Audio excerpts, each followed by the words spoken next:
সুপ্রিয় দর্শক মন্ডলী, আমন্ত্রণ জানাচ্ছি প্রবাহ24.com এর নিয়মিত আয়োজন করোনা প্রবাহে। আমি আছি ডাক্তার শাহেদ ইমরান। দর্শক, আপনারা জানেন যে এই সময়টিতে আমরা প্রবাহ24.com এর এই করোনা প্রবাহে আমরা নিয়মিতভাবে করোনার আপডেট এবং করোনার প্রসঙ্গ নিয়ে সারা বিশ্ব কি বলছে, বাংলাদেশের কি অবস্থা, সবকিছু নিয়ে আমরা আলোচনা করি। আমরা আজকেও এরকম একটি বিষয় ঠিক করেছি। আমাদের আজকের বিষয় নির্ধারণ করেছি তোমার ছলা কলা দেখতে দেখতে। আপনারা জানেন নিশ্চয়ই যে বিশ্ব স্বাস্থ্য সংস্থা বলছে যে এই করোনার সাথেই আমাদের বসবাস করতে হবে হয়তো আজীবন। যদি তাই হয় তবে পূর্ববর্তী যে মহামারীগুলো হয়েছিল সেই মহামারীগুলোর মতোই এই ভাইরাসের সাথে যদি আমাদের যুদ্ধ করে করে বেঁচে থাকতে হয়, তাহলে আমাদের জীবনটি আসলে কেমন হবে, আমাদের পরবর্তী পৃথিবীর যে সে চেহারাটা কেমন হতে পারে, সেগুলো নিয়েই আমাদের অতিথিবৃন্দ যারা আজকে যুক্ত হয়েছেন তারা আলোচনা করবেন। সুতরাং দর্শক, আর সময় কালক্ষেপণ না করে আমরা আলোচনায় যাব। তার আগে আমাদের সুপ্রিয় যেই দর্শক অতিথিবৃন্দ ও বিশেষজ্ঞ অতিথিবৃন্দ আমাদের সাথে যুক্ত হয়েছেন তাদের সাথে একটু পরিচয় হয়ে নিই। আমাদের সাথে আছেন অধ্যাপক ডাক্তার সৈয়দ আতিকুল হক, প্রাক্তন চেয়ারম্যান রিউমাটোলজি বিভাগ, বঙ্গবন্ধু শেখ মুজিব মেডিকেল বিশ্ববিদ্যালয় এবং সভাপতি আপলার। আমাদের সাথে যুক্ত হয়েছেন বিশ্ব ব্যাংকের বাংলাদেশ ঢাকা পার্টের প্রাক্তন লিড ইকোনমিস্ট জাহিদ হোসেন। উনি বর্তমানে পরামর্শক বিশ্ব ব্যাংকের বাংলাদেশ পার্টে রয়েছেন জাহিদ হোসেন। এবং এরপরে আছেন মুশফিকুর রহমান, সহসভাপতি বেসিস। আমরা আমাদের অতিথিবৃন্দকে আপনাদের সাথে পরিচয় করিয়ে দিলাম।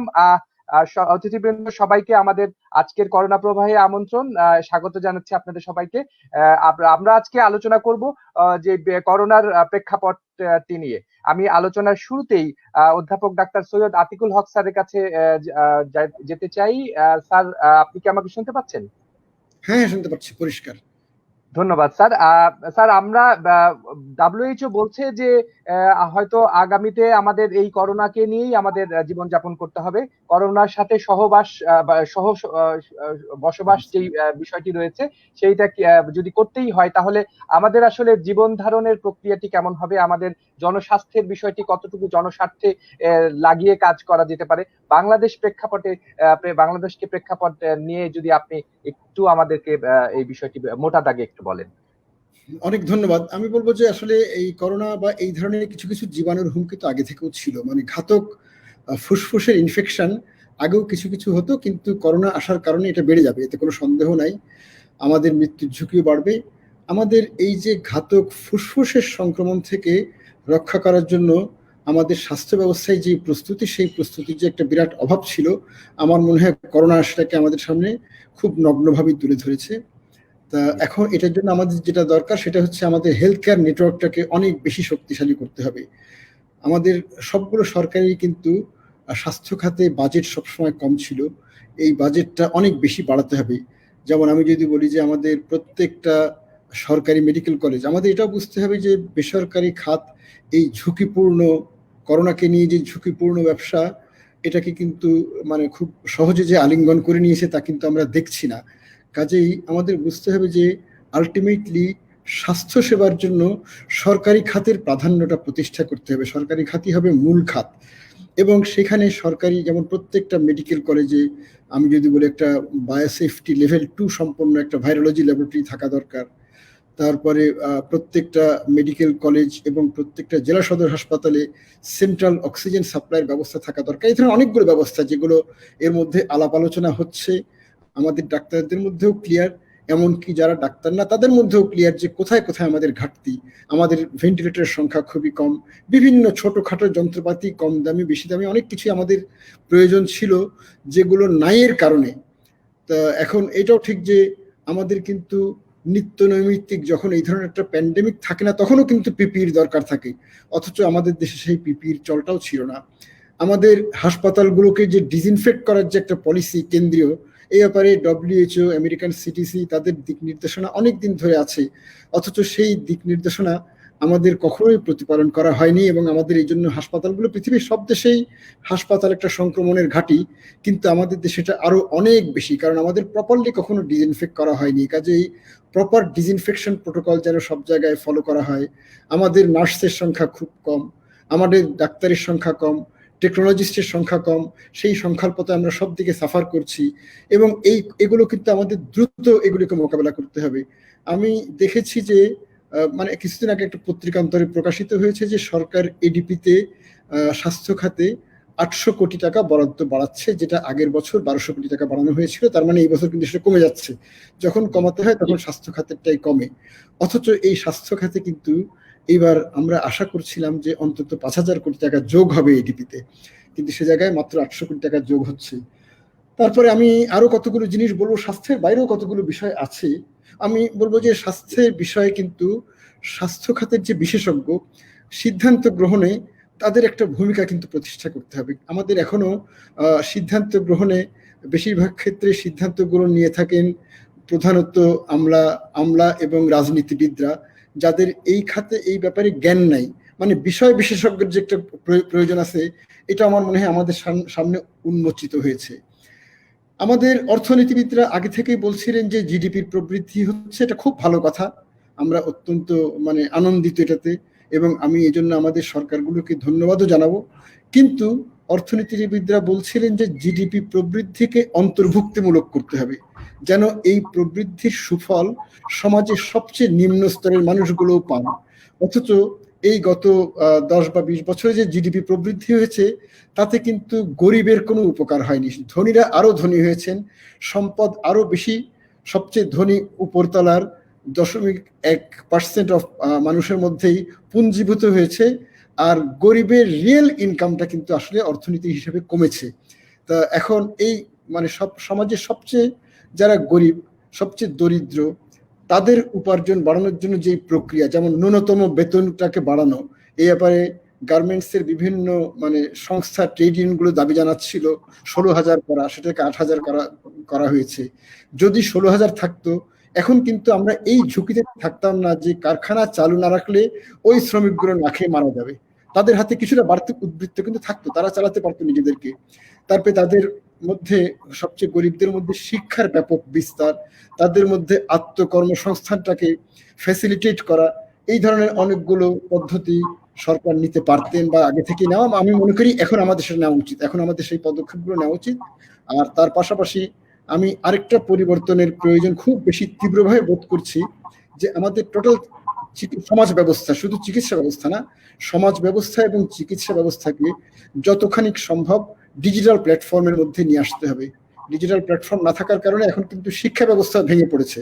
বাচ্চাদের মানে ক্লাস নাই, তারা নষ্ট হচ্ছে, তাদের কোনো পড়ালেখা হচ্ছে না। তেমনি আমাদের হাসপাতালেও যারা জরুরি না, মানে নন ইমার্জেন্সি রোগীরাও কিন্তু উপেক্ষিত হচ্ছেন। কাজেই এই সব কিছু সমাধান কিন্তু আমরা অনেক সহজে করতে পারতাম যদি টোটাল সামাজিক ব্যবস্থাপনা এবং টোটাল হেলথ ম্যানেজমেন্টটা যদি অনেকাংশে ডিজিটাল প্ল্যাটফর্মের মধ্যে নিয়ে আসা হতো। এবং আমি আশা করি যে এই ব্যাপারে সরকার একটা ম্যাসিভ প্রকল্প গ্রহণ করবে আগামী 2 বছরের মধ্যেই, কারণ করোনা টিকে থাকবে, করোনার মৃত্যুর হার অনেক কমে যাবে, কিন্তু করোনা থাকবে, করোনার জন্য কিছু বাড়তি মানুষের মৃত্যু আগামী বছরগুলোতে হবে। কিন্তু এরপরে যে আবার আরেকটা ভাইরাস মিউটেট করে এই ধরনের আরেকটা প্যান্ডেমিক যে আনবে না, তার কিন্তু কোনো গ্যারান্টি নাই। মোটামুটি আমার বক্তব্য। জি, ধন্যবাদ স্যার, আপনি খুব চমৎকার করে আসলে আমাদের প্রথম যে বিষয়টি সেটি উপস্থাপন করছিলেন। আপনি আমাদের সাথে আলোচনায় থাকবেন। আমি এ পর্যায়ে একটু জাহিদ হোসেন আপনার কাছে আসবো। আপনি লিড ইকোনমিস্ট, ওয়ার্ল্ড ব্যাংক, দীর্ঘদিন ধরে আপনি কাজ করছেন বাংলাদেশে বিশ্ব ব্যাংকের হয়ে। আপনার কাছে আমরা একটু আসতে চাই যে করোনায় তো আমরা আসলে জীবন নিয়ে উৎকণ্ঠায় রয়েছি, জীবন এবং জীবিকা তো পাশাপাশি চলে। যদি করোনায় আমরা দেখছি যে বিশ্ব স্বাস্থ্য সংস্থা তারা বলছে যে এই করোনা নিয়েই আমাদের বসবাস করতে হবে। যদি করোনাই বসবাস করতে হয়, তাহলে আমাদের বাংলাদেশের অর্থনীতির যে স্বাস্থ্যটি, সেই অর্থনীতির স্বাস্থ্য আসলে কি পর্যায়ে যাবে, বা আপনার চোখে আসলে বাংলাদেশ, সামগ্রিক বাংলাদেশটি কেমন মনে করছেন আপনি এই করোনাকালীন সময়টিতে? ধন্যবাদ ডক্টর শাহেদ ইমরান, আমাকে এখানে আমন্ত্রণ দেওয়ার জন্য, বিজ্ঞ মানুষের মাঝে বসে এবং আপনাদের মাঝে বসে এই আলোচনা করার সৌভাগ্যের জন্য আমি আপনার কাছে সত্যি কৃতজ্ঞ। আমরা আতিকুল হক স্যারের বক্তব্য শুনলাম, ওখানে উনি অর্থনৈতিক ব্যাপারেও কিছু বক্তব্য রেখেছেন, স্বাস্থ্য খাত সম্পর্কে তো বলেছেনই। আমি অর্থনীতির দিকটাকে আরেকটু যেখানে শেষ করেছেন সেখান থেকে যদি এগিয়ে নেই, যে উনি সবচেয়ে গুরুত্বপূর্ণ যে কথাটা বলেছেন যে করোনার আগেও আমাদের অর্থনীতিতে, যেটা আপনাদের ডাক্তারি ভাষায় যেটাকে আমরা প্রি এক্সিস্টিং কন্ডিশন বলি, তো ইকোনমিরও কিছু প্রি এক্সিস্টিং দুর্বলতা ছিল, এবং সেই দুর্বলতার মধ্যে আতিকুল হক স্যার বলেছেন দারিদ্রতার কথা, বিশেষ করে বৈষম্য বৃদ্ধির কথা, যেখানে এমন একটা জিডিপি প্রবৃদ্ধির হার বেগবান হয়েছে গত 10 বছরে। আমরা সংখ্যা নিয়ে অনেক রকমের বিতর্ক করতে পারি, কিন্তু একটা ভালো স্বাস্থ্যকর প্রবৃদ্ধি শুধু সংখ্যাটা দেখলে এটা যে হয়েছে সেখানে কোনো বিতর্ক নাই, কিন্তু প্রশ্নটা হলো উপকারটা কাদের কাছে পৌঁছেছিল।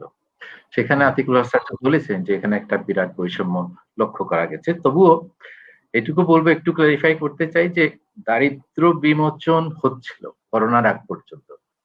মানে 2010 সালে আমাদের মডারেট পুয়ার, যেটা 2,650 টাকার বেশি মাথা পিছু আয়, মাসিক ভিত্তিতে যে হিসাবটা বাংলাদেশ পরিসংখ্যান ব্যুরো করে, তার ভিত্তিতে দারিদ্রতার হার 2010-এ 31.5% থেকে 2016-17-তে 24% নেমে এসেছিল। কাজেই দারিদ্রতা কমছিল, কিন্তু ওই দারিদ্র কমার হারটা কিন্তু আবার তার আগের দশকের তুলনায় দুর্বল হয়ে গেছিল, এবং ইনইকুয়ালিটিও বেড়েছে। তো এমন একটা অবস্থায় করোনা যখন আসলো, এমনকি করোনা আমাদের দেশে আসার আগে থেকেই অর্থনীতির ঝুঁকির মধ্যে পড়ে গিয়েছিল। তখন আমাদের দুশ্চিন্তা ছিল যে চায়না থেকে যে সমস্ত উপাদানগুলো এনে আমাদের রপ্তানি শিল্প বাইরে বিক্রি করে, এবং আমাদের আভ্যন্তরীণ বাজার ভিত্তিক অনেক শিল্প খাত, কৃষি খাত, এগুলো কিন্তু চায়না থেকে ইম্পোর্টের উপর নির্ভরশীল। কাজে চায়না যদি বিচ্ছিন্ন থাকে, তাহলে কিভাবে আমাদের এই সরবরাহটা, আমরা ডেলিভারি যে শিডিউলটা আছে, এটা আমরা কিভাবে মিট করবো। তো সেখানে কিছু ইম্প্যাক্ট দেখা যাচ্ছিল। তারপর করোনা আসার পর তো করোনা মোকাবেলার জন্য আপনি যেটা বলেছেন যে জীবন আর জীবিকার মধ্যে একটা সাংঘর্ষিক অবস্থার তৈরি হলো, যে করোনা বিস্তার রোধ করার জন্য অর্থনীতির চাকাটাকে একটু থামিয়ে দিতে হলো। সেটা পুরোপুরি ভাবে তো কোনো দেশই থামায়নি, কিন্তু বেশ আপনার একটা জোরালো ব্রেক দিতে হলো। এবং এর ফলে আমাদের প্রবৃদ্ধির যে চালিকা শক্তিগুলো ছিল, এগুলি কিন্তু একটা বড়ভাবে অলরেডি আক্রান্ত হয়েছে, এবং আগামীতেও একটা বড় ধরনের ঝুঁকিতে আছে।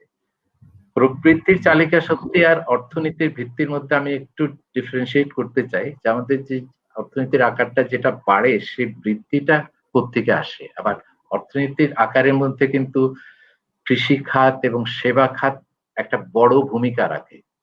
কিন্তু প্রবৃদ্ধির ক্ষেত্রে যে নিরামকগুলি ছিল, সেখানে দুটো জায়গা থেকে আমাদের প্রবৃদ্ধি সবচেয়ে বেশি শক্তিটা পেত। একটা হলো রপ্তানি, আর একটা হলো রেমিটেন্স। দুটোই কিন্তু আমাদের বড় বড় ইউরোপিয়ান রপ্তানি বাজার এবং মার্কিন যুক্তরাষ্ট্র, কানাডা, অস্ট্রেলিয়া সবগুলোই এই করোনায় আক্রান্ত হলো, এবং আমাদের অর্ডারস গুলি আপনারা পত্রিকায় দেখেছেন, অর্ডার ক্যান্সেলেশন শুরু হলো গার্মেন্ট। তারপরে আপনার এই মধ্যপ্রাচ্যে যখন এই লকডাউন গুলি শুরু হলো, মধ্যপ্রাচ্য থেকে আমাদের একটা বড় শ্রমশক্তি মধ্যপ্রাচ্যে কাজ করে, এবং খুব লো স্কিল লেবার, এদের থেকে প্রচুর অর্থ, বছরে আমরা প্রায় 15 থেকে 16 বিলিয়ন ডলারের মতো রেমিটেন্স প্রবাহ সরাসরি গ্রাম বাংলায় চলে যায়। মধ্যবিত্তদের কাছেই এটা বেশি যায়, একেবারে গরিবদের কিন্তু এটাতে অ্যাক্সেস নাই। তারপরেও একটা গ্রামীণ অর্থনীতিকে স্টিমুলেট করার একটা বড় উৎস ছিল এই রেমিটেন্স। এইটা একদিকে যেমন মধ্যপ্রাচ্য থেকে ইম্প্যাক্টেড হয়েছে, অন্যদিকে যুক্তরাজ্য এবং যুক্তরাষ্ট্র, জিসিসি দেশগুলোর বাইরে কিন্তু এই দুই জায়গা থেকে আমাদের রেমিটেন্স আসে খুব বেশি। সেখানে কিন্তু এই দোকানদার আছেন, ট্যাক্সি চালক আছেন, একটা সেলুন অপারেট করে, একটা ম্যানিকিউর পেডিকিউর করে, সবজি বেচে, বাংলাদেশ থেকে সবজি আমদানি করে হয়তো আপনার নিউ ইয়র্ক ম্যানহাটনে বিক্রি করছে, কুইন্সে বিক্রি করছে। এদের ব্যবসা তো বন্ধ হয়ে গেল। তারপরে রেমিটেন্সে আমরা একটা বড়, এই রেমিটেন্সই কিন্তু এই অর্থ বছরের সবচেয়ে উল্লেখযোগ্য সূচক ছিল, যেখানে আমরা বেশ মোটা দাগে একটা পজিটিভ ট্রেন্ড দেখতে পাচ্ছিলাম। প্রথম এই যে জুলাই থেকে ফেব্রুয়ারি মাসে আমাদের রেমিটেন্স প্রায় 20% বৃদ্ধি পেয়েছিল। সেই 20% এখন গত এপ্রিলে এসে 10% নেমে এসছে। এবং আমরা যখন মে এবং জুনের ডেটা পাবো তখন দেখবো যে এখানে আরো বড় ধস নেমেছে। তেলের দাম তো যেই কমেছে, এটার ফলে আগামী ভবিষ্যতে, তারপরে অর্থনীতির চাকাটা যখন বন্ধ করে দেওয়া হলো, মানে এটাকে ব্রেক দেওয়া হলো, তারপরে আমাদের ইনফর্মাল খাত, বিশেষ করে শহরের যে ইনফর্মাল খাতগুলো, এবং এখানে তো এরা আয় শূন্য হয়ে পড়লো। এখানে তো সব সেলফ এমপ্লয়েড লোকজন কাজ করে, চায়ের ওয়েটার বলেন, বাসের হেল্পার বলেন, রিক্সাওয়ালা বলেন, ভ্যান চালক বলেন, যারা বস্তিতে থাকে, দিন মজুর, কনস্ট্রাকশনে কাজ করে, এদের তো কাজ একদম ফুরিয়ে গেল, আয় শূন্য হয়ে গেল। কাজে যেই একটা ওই বৈষম্যের কথা আতিকুল হক স্যার বলেছেন যে আমাদের প্রি এক্সিস্টিং কন্ডিশনটাই দুর্বল ছিল, করোনা এসে এটা ডায়াবেটিস আর আপনার এই হার্ট রোগের মতোই ওইটাকে আরো বেশি আক্রান্ত করলো। ইনইকুয়ালিটিটা এখন আরো বেড়ে গেছে, এখন ব্যাপক একটা ক্ষুধার সংকট তৈরি হয়েছে, যার ফলে আমরা এই জীবন বনাম জীবিকার একটা যে সাংঘর্ষিক অবস্থা, সেইটা নিয়ে অনেক ধরনের বিতর্ক চলছে। এখানে জীবিকা ছাড়া জীবন বাঁচানো যাবে কিনা, আবার জীবন না বাঁচিয়ে জীবিকার বাঁচিয়ে কি লাভ হবে, এই বিতর্ক, মানে এটার কোনো সঠিক উত্তর আছে বলে আমার মনে হয় না। মানে দুই পক্ষেরই যুক্তি খুব জোরালো যে না, জীবিকা তো আমাদের মতো দেশে, বিশেষ করে যেখানে আমি দিনে এনে দিনে খাই এরকম লোকের সংখ্যা কয়েক কোটি, সেখানে আপনি কি বলবেন তার উত্তরে, যে এদের জীবিকা বন্ধ করে দিয়ে কি আপনি স্বাস্থ্য খাতকে, এই করোনা সংক্রমণকে রোধ করবেন, যেখানে হয়তো মৃত্যুর হার 10%ও যদি ঝুঁকি হয়, ক্ষুধার মৃত্যুর ঝুঁকি তো 100%, কয়দিন আর না খেয়ে থাকবো। এখানে আমার মনে হয় এই ট্রেড অফটা না, কথা চিন্তা না করে, মানে এটা মানে বাইনারি উত্তর তো হইতে পারেন যে আমরা শুধু জীবিকাই দেখবো, জীবন দেখবো না, বা শুধু জীবন দেখবো জীবিকা দেখবো না। এখানে ব্যালেন্সিং করাটাই হচ্ছে সবচেয়ে বড় চ্যালেঞ্জ। এবং সেখানে শত্রুটা হলো ওই ছলাকলা, আপনি যে ছলাকলা বলছেন, যে করোনার ছলাকলা তো পরিবর্তনশীল ছলাকলা, এটাকে বুঝতে উঠতেই আবার ছলাকলাটা, কৌশলটা বদলে যায়। এবং এই করোনার বায়োলজি নিয়ে আমাদের প্রচুর অনিশ্চয়তা আছে, জ্ঞানের অনিশ্চয়তা আছে, ঠিক করোনার ইকোনমিক্স নিয়েও কিন্তু প্রচুর অনিশ্চয়তা আছে, যে কিভাবে এটাকে আমরা, what is the best way of responding to it. তো আপাতত আমি এখানে শেষ করি যে বড় একটা ইম্প্যাক্ট রয়েছে এবং আগামীতে অর্থনীতি বড় ধরনের ঝুঁকিতে আছে, তবে স্বাস্থ্য খাতের ঝুঁকি এবং অর্থনৈতিক ঝুঁকিকে একসাথেই সামাল দিতে হবে। ধন্যবাদ জাহিদ হোসেন, আপনি খুব চমৎকার করে আমাদের আসলে এই যে স্বাস্থ্য এবং জীবন এবং জীবিকার যে সাংঘর্ষিক অবস্থা, সেই বিষয়গুলো আমরা অনেকটাই বুঝতে পারলাম। আমরা সামনে আবার আলোচনার সঙ্গে আপনার সাথে যুক্ত হব। এই পর্যায়ে আমি একটু মুশফিকুর রহমান আপনার কাছে আসতে চাই। মুশফিকুর রহমান, কি আপনি কি আমাকে শুনতে পাচ্ছেন? জি, শুনতে পাচ্ছি। আপনারা শুনতে পাচ্ছেন? জি জি, শুনতে পাচ্ছি। মুশফিক ভাই, আপনার কাছে একটি বিষয় নিয়ে আসতে চাই, সেটি হচ্ছে যে স্বাস্থ্য প্রযুক্তি বলে একটি কথা রয়েছে, হেলথ, যেটি নিয়ে সৈয়দ আতিকুল হক স্যার এবং জাহিদ হোসেন ওনারা দুজনই বিষয়গুলো নিয়ে বলছিলেন। আপনি প্রযুক্তি নিয়ে কাজ করেন এবং আপনি বেসিসের সহসভাপতি, দীর্ঘদিন ধরে কাজ করছেন। আমাদের দেশে স্বাস্থ্য প্রযুক্তির বিষয়টি নিয়ে যদি আপনি বলেন যে আমরা আসলে কোন পর্যায়ে রয়েছে এখানে, এবং করোনা আসলে আমাদেরকে অনেক কিছু শিক্ষা দিয়েছে, এবং স্বাস্থ্য প্রযুক্তিতে আমাদের ঘাটতি বা নাজুক অবস্থা, কোন অবস্থায় আছে আমরা, এই বিষয়টি নিয়ে যদি আপনি একটু বলেন। ধন্যবাদ ডাক্তার শাহিদ ইমরান। প্রথমে আপনাকে অসংখ্য ধন্যবাদ জানাচ্ছি, কারণ আজকে আমি নিজেই খুব অনার্ড ফিল করছি যে ডক্টর আতিকুল হক স্যার, যিনি বাংলাদেশের একজন স্বনামধন্য চিকিৎসক, এবং একজন নামকরা economist doctor Zahid Hossain sir, এই ধরনের দুজন বিশিষ্ট ব্যক্তির সাথে আমি আজকে কথা বলতে পেরে নিজেকে অত্যন্ত গর্বিত বোধ করছি। আমি ব্যক্তিগতভাবে নিজে 25 বছরের উপর হয়ে গেছে এই টেকনোলজিক্যাল ফিল্ডে আছি বাংলাদেশে, এবং ডিজিটাল বাংলাদেশের যেই অগ্রযাত্রা, সে সাথে আমরা জড়িত। এবং খেয়াল করবেন, ডিজিটাল বাংলাদেশের অগ্রযাত্রায় কিন্তু গত 10 বছরে বেশ কিছু অগ্রগতি হয়েছে। সেখানে আপনারা আমাদের সাবমেরিন কেবল থেকে শুরু করে 4, 5, 6টা ল্যান্ডিং স্টেজ, আপনার খেয়াল, এখনো যদি আগের মতো ইন্টারনেটটা কাট হচ্ছে না, এবং ইন্টারনেটের ব্যবস্থা থাকার কারণে এই প্যান্ডামিকের মধ্যেও কিন্তু আমরা কমিউনিকেশন গুলি চালাতে পারছি আমাদের সমস্ত লোকাল, এবং এর কিন্তু মেজরিটি কিন্তু আমাদের লোকাল কোম্পানিগুলি আপনাকে সাপোর্টটা দিচ্ছে। এবং আনফরচুনেটলি এখনো আমরা কিন্তু হেলথ কেয়ার সিস্টেম বেশি দূর আমরা প্রযুক্তিগতভাবে আমরা কাজ করতে পারিনি, যদিও আমরা দেখবেন যে ব্যাংকিং সেক্টরের সাথে প্রচুর কাজ করি। ব্যাংকরা কিন্তু already online banking 50% of the core banking Bangladesh software নিয়ে চলছে। সমস্ত ব্যাংকগুলির কানেক্টিভিটি বাংলাদেশ কোম্পানিগুলি দিচ্ছে। টেলিকমের বিভিন্ন পার্টে আমরা কাজগুলি করছি, কিন্তু এখনো আমাদের এই মেডিকেল ফিল্ডটাতে কাজ করিনি, কাজ করা এখনো সুযোগ হয়নি সেভাবে। স্যার যেটা বললেন আতিকুল হক স্যারকে সে সাথে কথা সূত্র ধরে এবং আমরা কিভাবে হেলথ কেয়ার সিস্টেম এবং করোনাতে আমরা একটা ইম্প্যাক্ট ফেলতে পারি এই টেকনোলজিটা, এবং সে সাথে জাহিদ হাসান স্যার যেটা বলেছেন জীবন এবং জীবিকার, আমরা মনে করি যে যে কোনো একটা ক্রাইসিস মুভমেন্টে কিন্তু অপরচুনিটি ক্রিয়েট হয়। আমরা অ্যাজ এ নেশন বা একটা ইন্ডাস্ট্রি হিসেবে যদি স্মার্ট হই, তাহলে সেই অপরচুনিটিটাকে কিভাবে আমরা গ্র্যাব করতে পারি সে জায়গাটাতে আমাদের সবচেয়ে বেশি সফলতা নির্ভর করবে। এখন আতিক স্যার খেয়াল করবেন, আমাদের দেশে যারা একটু অর্থবান, যাদের একটু ক্যাপাবিলিটি আছে, কি হাসি দিলেই তারা চলে যাচ্ছে ব্যাংকক, হাসি দিলে চলে যাচ্ছে সিঙ্গাপুর, হ্যাঁ, অথবা ইন্ডিয়া চলে যাচ্ছে। তার মানে এখন কেউ যেতে পারছে না। তার মানে এই যদি আপনি ইকোনমিক্স এর ভাষায় বলেন, এই ক্লায়েন্টরা কিন্তু আপনার সার্ভ করতে হবে, তাহলে বেটার সার্ভিসটা কিভাবে দিবেন? ছোট্টভাবে ছোট্ট মাথা ধরে আমি ভাইদের সাথে কথা বলছি, সেটা হচ্ছে আমার প্রথম কথা হচ্ছে আমার এখানে কোনো হেলথ ডেটা নেই প্রপারলি। হেলথ ডেটা দুটো ভাবে কাজ করে, একটা হচ্ছে পাবলিক হেলথের ডেটা, আর একটা হচ্ছে ক্লিনিক্যাল হেলথের ডেটা, যেটাকে নিয়ে পাবলিক হেলথের ডেটা নিয়ে এবং ক্লিনিক্যাল হেলথের ডেটা নিয়ে যারা ইকোনমিস্টরাও কাজ করেন, ডক্টররাও কাজ করেন। কিভাবে এখন ফার্স্ট অফ অল এই যে করোনা প্রথমে আসলো, যারা দেশের থেকে আসলো, আমরা যদি প্রপারলি ওদেরকে জিপিএস এর একটা ট্র্যাকার দিতে পারতাম, ট্র্যাকার দিয়ে যদি ট্র্যাক করতে পারতাম, তাহলে কিন্তু অনেক বেশি ইনফেকশনটা কমাতে পারতাম। কে কোন লোকেশনে যাচ্ছে, কারা কিভাবে যাচ্ছে, ট্র্যাকডাউন করতে পারবে।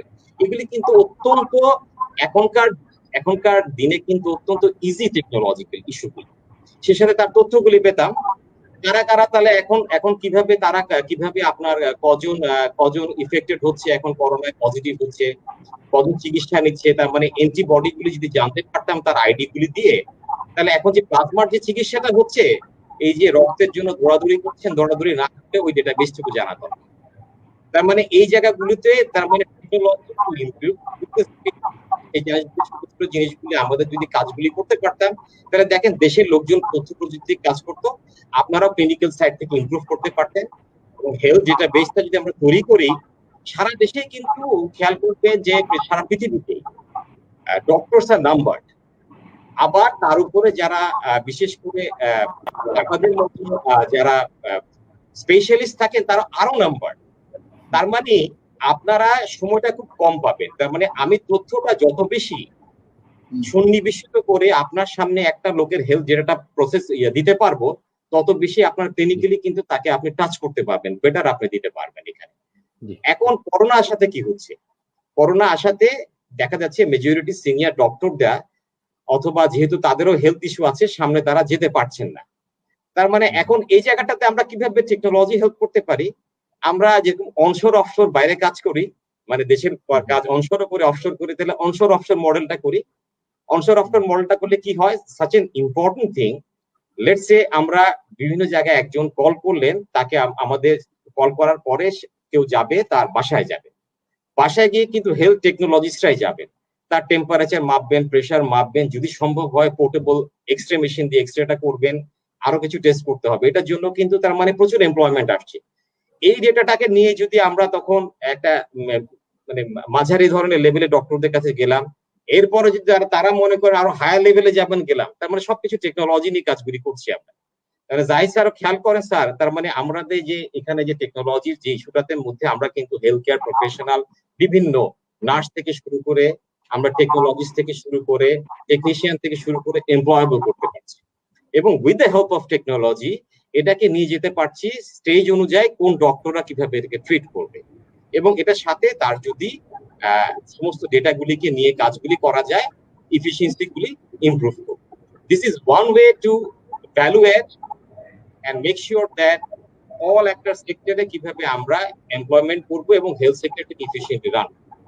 নাও আরেকটা খুব ইম্পর্টেন্ট জিনিস আছে, সেটা হচ্ছে দেখেন এখন আসছে কিন্তু লোকাল কিছু আমাদের কেনাকাটার মধ্যেই, তার অনেকদিন ওয়ার্ল্ড ব্যাংকে ছিলেন, এটা নিয়ে আমার অত্যন্ত দুঃখ আছে স্যার। সেটা হচ্ছে যে যখনই একটা কেনাকাটা হয় সমস্ত বিদেশি কোম্পানিগুলি চলে আসছে, তাহলে এখানে দেখবেন হেলথ কেয়ার সেক্টরও বিদেশি বড় বড় মেশিন আসছে, কেনাকাটা হলো, কেনাকাটা হওয়ার পরে কদিন পরে দেখা যাচ্ছে যে এই মেশিনগুলি ঠিক মতো চলছে না। এটা আতিক স্যার আর ভালো করেই জানেন স্যার।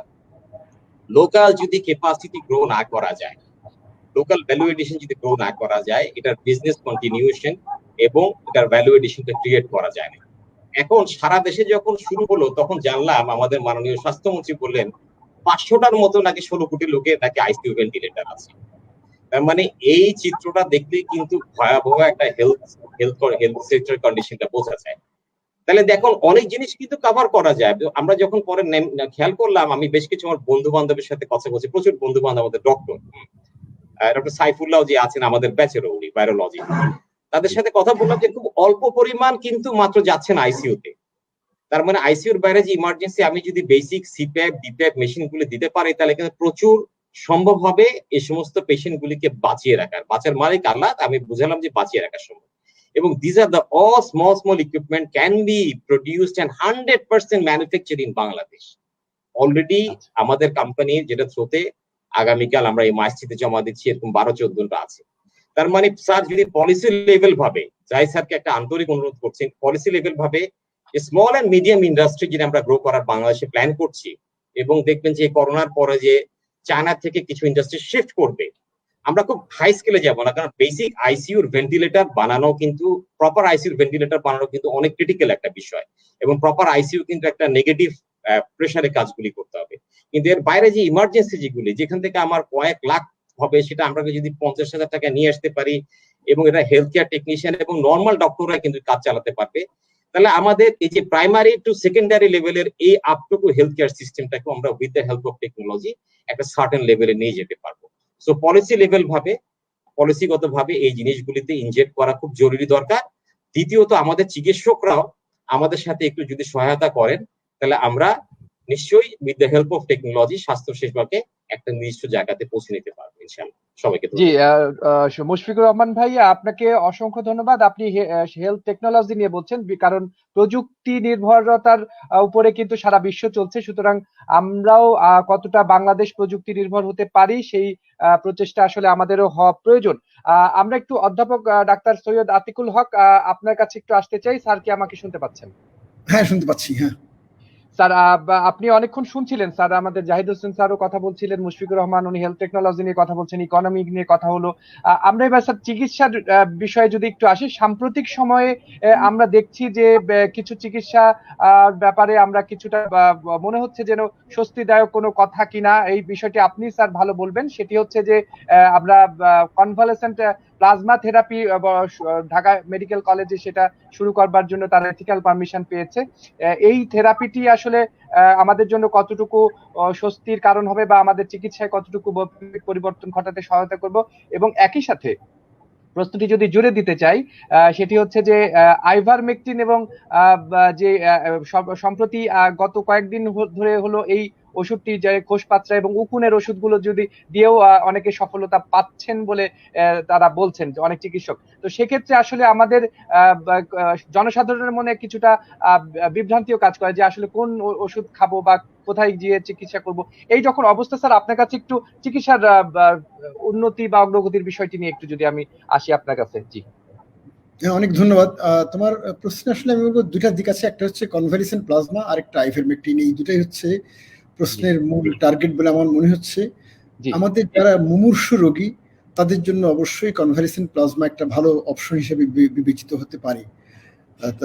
এবং এটাতে আমরা বলবো যে এটা কিন্তু ব্যবহার করা পৃথিবীর অন্যান্য জায়গায়, অন্যান্য গবেষণায় যে ব্যবহার করা হচ্ছে শুধুমাত্র মৃত্যু পথযাত্রী রোগীদের জন্য, যেমন যাদেরকে আইসিইউতে রাখা হচ্ছে, যাদের মেকানিক্যাল ভেন্টিলেশন সত্ত্বেও রক্তে অক্সিজেন পর্যাপ্ত পরিমাণে মানে বৃদ্ধি পাচ্ছে না, সেই ধরনের রোগীদেরকেই দেওয়া হচ্ছে। আমাদের দেশেও যারা এই ধরনের মুমূর্ষু পর্যায়ে পৌঁছাবেন অথচ ভেন্টিলেটরের অভাবে আমরা ভেন্টিলেটর দিতে পাচ্ছি না, বা অক্সিজেনের স্বল্পতা অথবা অক্সিজেনের অন্যান্য যেই ডক্টর মুশফিক যেটা বললেন যে সিপ্যাপটা আমরা ব্যবহার করতে পারতাম, সেটা এখনো সব হাসপাতালে নাই, এই ধরনের রোগীদের জন্য কনভালেসেন্ট প্লাজমা অবশ্যই একটা আশার আলো আমাদের দেখাচ্ছে। যদিও কনভালেসেন্ট প্লাজমাটা পাওয়াটা একটা জটিল বিষয়, মানে যারা রোগ থেকে সুস্থ হয়েছেন তাদেরকে উদ্বুদ্ধ করতে হবে এবং তাদের কাছ থেকে রক্ত সংগ্রহ করেই সেই কনভালেসেন্ট প্লাজমাটা আমাদের তৈরি করতে হবে। আমি এখানেও বলবো যে এখানেও আমাদের আরেকটা দুর্বলতা কিন্তু ফুটে উঠতে পারে, কারণ আমাদের ব্লাড ব্যাংকও পর্যাপ্ত পরিমাণে নাই। আমরা যে একদিন বলছিলাম যে আইসিইউ নাই, কনভালেসেন্ট প্লাজমা তৈরি করতে গেলে দেশ জুড়ে দেখা যাবে যে যথেষ্ট সংখ্যায় কনভালেসেন্ট প্লাজমার যেই ডিমান্ডটা আসবে, সেই ডিমান্ড অনুসারে পর্যাপ্ত কনভালেসেন্ট প্লাজমা তৈরি করার মতন দক্ষ ব্লাড ব্যাংকেরও কিন্তু বাংলাদেশে যথেষ্ট অভাব আছে। এটাও একটু ফুটে উঠবে। তবে আমি বলবো এটা আমাদের জন্য একটা ডেফিনিট আশার আলো জাগাচ্ছে, কিন্তু আমাদের চেষ্টা থাকতে হবে যেন কনভালেসেন্ট প্লাজমার প্রয়োজন হয় এই ধরনের রোগী যেন সমাজে তৈরি না হয়।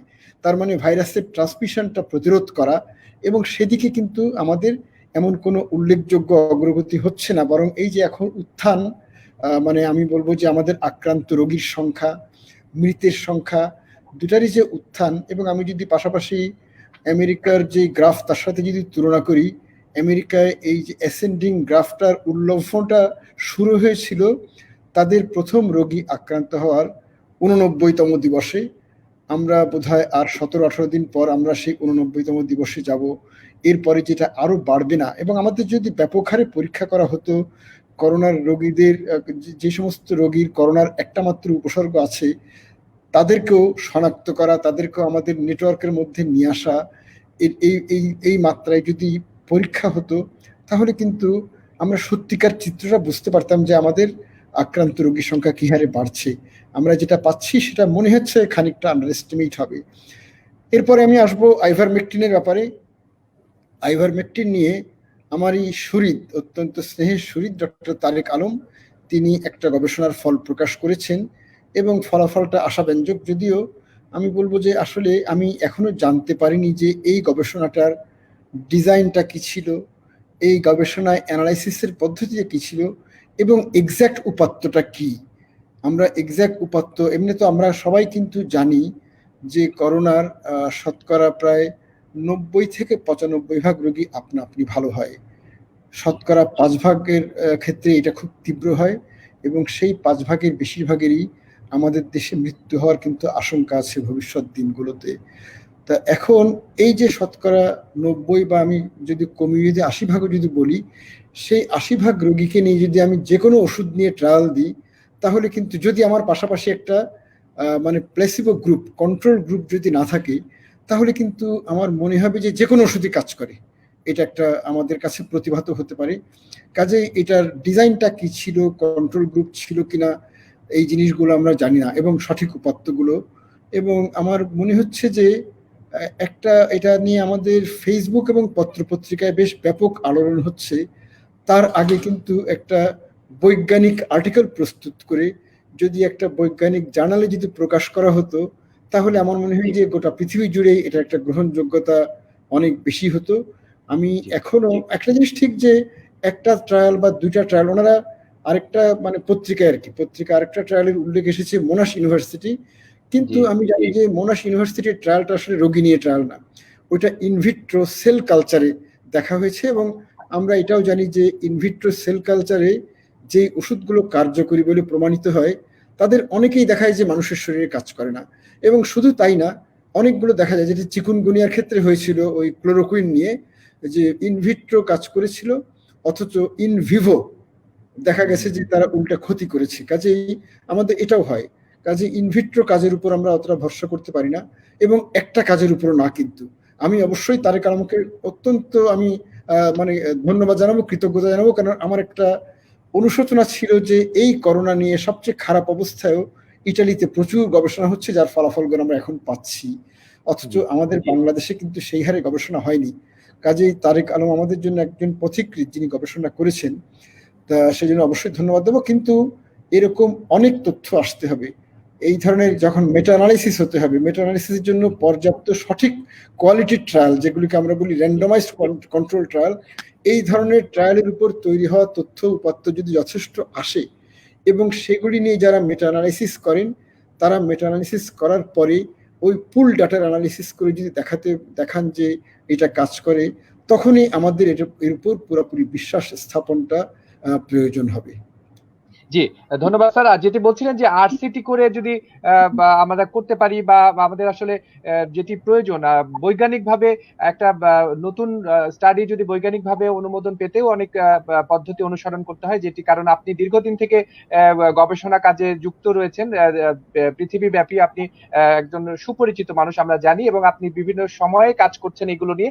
আমরা একটু গবেষণার বিষয়ে আপনাকে যদি প্রশ্ন করি যে বাংলাদেশ আসলে এই গবেষণার কাজে কতটুকু অগ্রগতি হয়েছে, কারণ এই আপনি যেটি বলছিলেন স্যার যে ইতালিতে গবেষণা হচ্ছে, সারা বিশ্বেই কিন্তু কিছু না কিছু গবেষণা হচ্ছে, পার্শ্ববর্তী দেশ ভারতেও হচ্ছে। সুতরাং আমাদের বাংলাদেশে আসলে গবেষণার কাজটি কিভাবে হওয়া উচিত, বা আপনি যেহেতু অভিভাবক চিকিৎসক আমাদের, সুতরাং আপনি যদি একটু বিষয়টি নিয়ে আমাদেরকে বলে দেন, তাহলে গবেষণা কাজটি হয়তো কিছুটা প্রণোদিত হতো। আমাদের আসলে গত 2টা মাস অত বেশি কিছু হয়নি আসলে, হ্যাঁ, কিন্তু গত কয়েকদিনে আমি আসলে সৌভাগ্যক্রমে এই যে গবেষণার জন্য যে অ্যাপ্রুভাল দেওয়া, এই ধরনের 2টা গুরুত্বপূর্ণ অ্যাপ্রুভাল বডির মধ্যে আমি সদস্য হিসাবে আছি, এবং গত কয়েকদিনে প্রচুর গবেষণার মানে আমি প্রস্তাব আমাদের এই 2টা জায়গায় জমা হয়েছে, এবং আমরা এগুলি এক্সপেরিয়েটিভ রিভিউ করছি। যেমন আমার কাছে যেটাই আসে আমি কিন্তু একদিনে বেশি সময় নিই না, একদিনের মানে কয়েকটা ঘন্টা পরে আমি আমার উত্তর পাঠিয়ে দিচ্ছি যে এটা এই গবেষণাটা কেমন, এটার উপর মানে এই প্রোটোকলটা কেমন, এর উপর গবেষণা চলা যাবে কিনা। এক্সপেরিয়েটিভ রিভিউ হচ্ছে এবং কিছু কিছু গবেষণা শুরু হয়ে গেছে। আগামীতে আমার মনে হয় সেই গবেষণাটা আরো বেগবান হব। আমি অবশ্যই এই প্রসঙ্গে মানে তারেক আলমকে আরেকটা ধন্যবাদ যোগ করব যে তিনি কিন্তু আমাদের জন্য একটা নতুন রিসার্চ কোশ্চেন উৎপাদন করেছেন। রিসার্চ কোশ্চেন জেনারেট করাটা একটা ইম্পর্টেন্ট কাজ, তিনি একটা রিসার্চ কোশ্চেন জেনারেট করেছেন। সেই রিসার্চ কোশ্চেনটা হচ্ছে আইভারমেকটিনের সঠিক মানে তার কার্যকারিতা পরীক্ষা করার জন্য আমাদের এখন আরসিটি করা প্রয়োজন কিনা, এবং আমি আশা করি যে অলরেডি একটা আরসিটির প্রস্তাব কিন্তু আমি পেয়েছি, এর মধ্যে এই আইভারমেকটিন নিয়ে আরো কিছু প্রস্তাব আসবে এবং বাংলাদেশ এদিকে এগিয়ে যাবে। জি, ধন্যবাদ স্যার। আমরা আলোচনা শুরু আবার আসবো আপনার কাছে আলোচনার একটি পর্যায়ে। আমরা একটু জাহিদ হোসেন স্যার আপনার কাছে আসতে চাই। জাহিদ হোসেন, আপনি কি শুনছেন আমাকে? জি, আমরা তো আসলে স্বাস্থ্য নিয়ে কথা বলছিলাম। আমরা প্রথম দিকে এসেছিলাম আপনার কাছে অর্থনীতির স্বাস্থ্য বিষয় নিয়ে, সেটি নিয়ে আপনি কিছুটা বলেছেন, কিন্তু আমরা আসলে যে বিষয়টি নিয়ে খুবই বেশি উদ্বিগ্ন, আমরা অর্থনৈতিক মানদণ্ডে যাদেরকে আমরা কিছুটা নিচে রাখি, যেই যাদের দিন আনে দিন খাই, এই পর্যায়ের অসংখ্য মানুষ বাংলাদেশে বিদ্যমান। সুতরাং এই মানুষগুলোর কথা যদি আমরা চিন্তা করতে যাই, তাহলে বাংলাদেশের প্রেক্ষাপটে সরকার প্রধান এবং বিভিন্ন সংস্থা থেকে যেই প্রণোদনা এবং যেই প্যাকেজ গুলো ঘোষণা করা হয়েছে, এটি কি খুব বেশি আমাদের অভাবের তুলনায় কি খুব সমসাময়িক, নাকি আরো কোনো পদ্ধতি বা প্রক্রিয়া অবলম্বন করা যেত? আপনি দীর্ঘদিন থেকে অর্থনীতিতে কাজ করছেন, আপনার বিবেচনায় আসলে আমরা কোন অবস্থায় আছি? অনেক ধরনের কর্মসূচি আমরা এই পর্যন্ত ঘোষণা দেখেছি। তার মধ্যে প্রথম দিকে যেটা দেয়া হয়েছিল 5,000 কোটি টাকার কর্মসূচি, যেটা এক্সপোর্ট খাতে যারা শ্রমিকরা আছেন তাদের বেতন দেওয়ার জন্য, সেটা বাস্তবায়নের ক্ষেত্রে কিন্তু বেশ অগ্রগতি হয়েছে ইদানিং কালে। ইনিশিয়াল স্টেজে একটু হোঁচট খাচ্ছিল, সেটা স্বাভাবিক, কারণ এই ধরনের ক্রাইসিস হ্যান্ডেল করার অভিজ্ঞতা তো কারণ নাই। পরে আমরা দেখলাম ব্যবসায়ী প্রতিষ্ঠানগুলোর জন্য, ক্ষুদ্র মাঝারি প্রতিষ্ঠানের জন্য 20,000 কোটি টাকার একটা ব্যাংক ভিত্তিক কর্মসূচি, এবং বড় প্রতিষ্ঠানগুলো সেবা খাত এবং শিল্প খাতের জন্য 30,000 কোটি টাকার, সেটাও ব্যাংক ভিত্তিক কর্মসূচি। সেখানে অনেক ধরনের অস্পষ্টতা ছিল, যেগুলো ধীরে ধীরে ক্লারিফাইড হচ্ছে, কিন্তু প্রগ্রেসটা খুব স্লো, এবং এটা ওই আমলাতান্ত্রিক লাল ফিতার দৌরাত্মের মধ্যে অনেক সময় ঘুরপাক খাচ্ছে, যার কারণে এটা বাস্তবায়ন এখন শুরু হয়নি। আর যাদের কথা আপনি বললেন যে একেবারে প্রান্তিক জনগোষ্ঠী, দরিদ্র, যারা আগে দরিদ্র ছিলেন তাদের আরো বেশি মানে গভীর হয়েছে তাদের ইকোনমিক ডিস্ট্রেসটা। তারপর তাদের সাথে নতুন যোগ হয়েছে, এখানে বিভিন্ন ধরনের সংখ্যা আছে, মানে হিসাব নিকাশ আছে যে এটা কি আরো 2 কোটি যোগ হলো না 3 কোটি হলো না 4 কোটি হলো। সেই হিসাব নিকাশের চেয়ে যেটা হিসাব নিকাশ অবশ্যই কাজে লাগে, কিন্তু এদেরকে তো আমরা চোখ খোলা থাকলে, কানে শুনতে পেলেই কিন্তু এদেরকে চিনতে এখন কঠিন হয় না, কারণ সংখ্যাটা এত বেশি। এবং তাদের জন্য যে কর্মসূচি ইদানিংকালে এসছে মাননীয় প্রধানমন্ত্রীর কাছ থেকে, আপনারা শুনেছেন, সেটা হলো 50 লাখ পরিবারের কাছে এডিবির অর্থায়নে 2,500 টাকা ঈদের আগে যতটা সম্ভব হয় এদের অ্যাকাউন্টে পৌঁছে দেয়। সেখানে বাস্তবায়নের ক্ষেত্রে কিছু সমস্যা দেখা যাচ্ছে।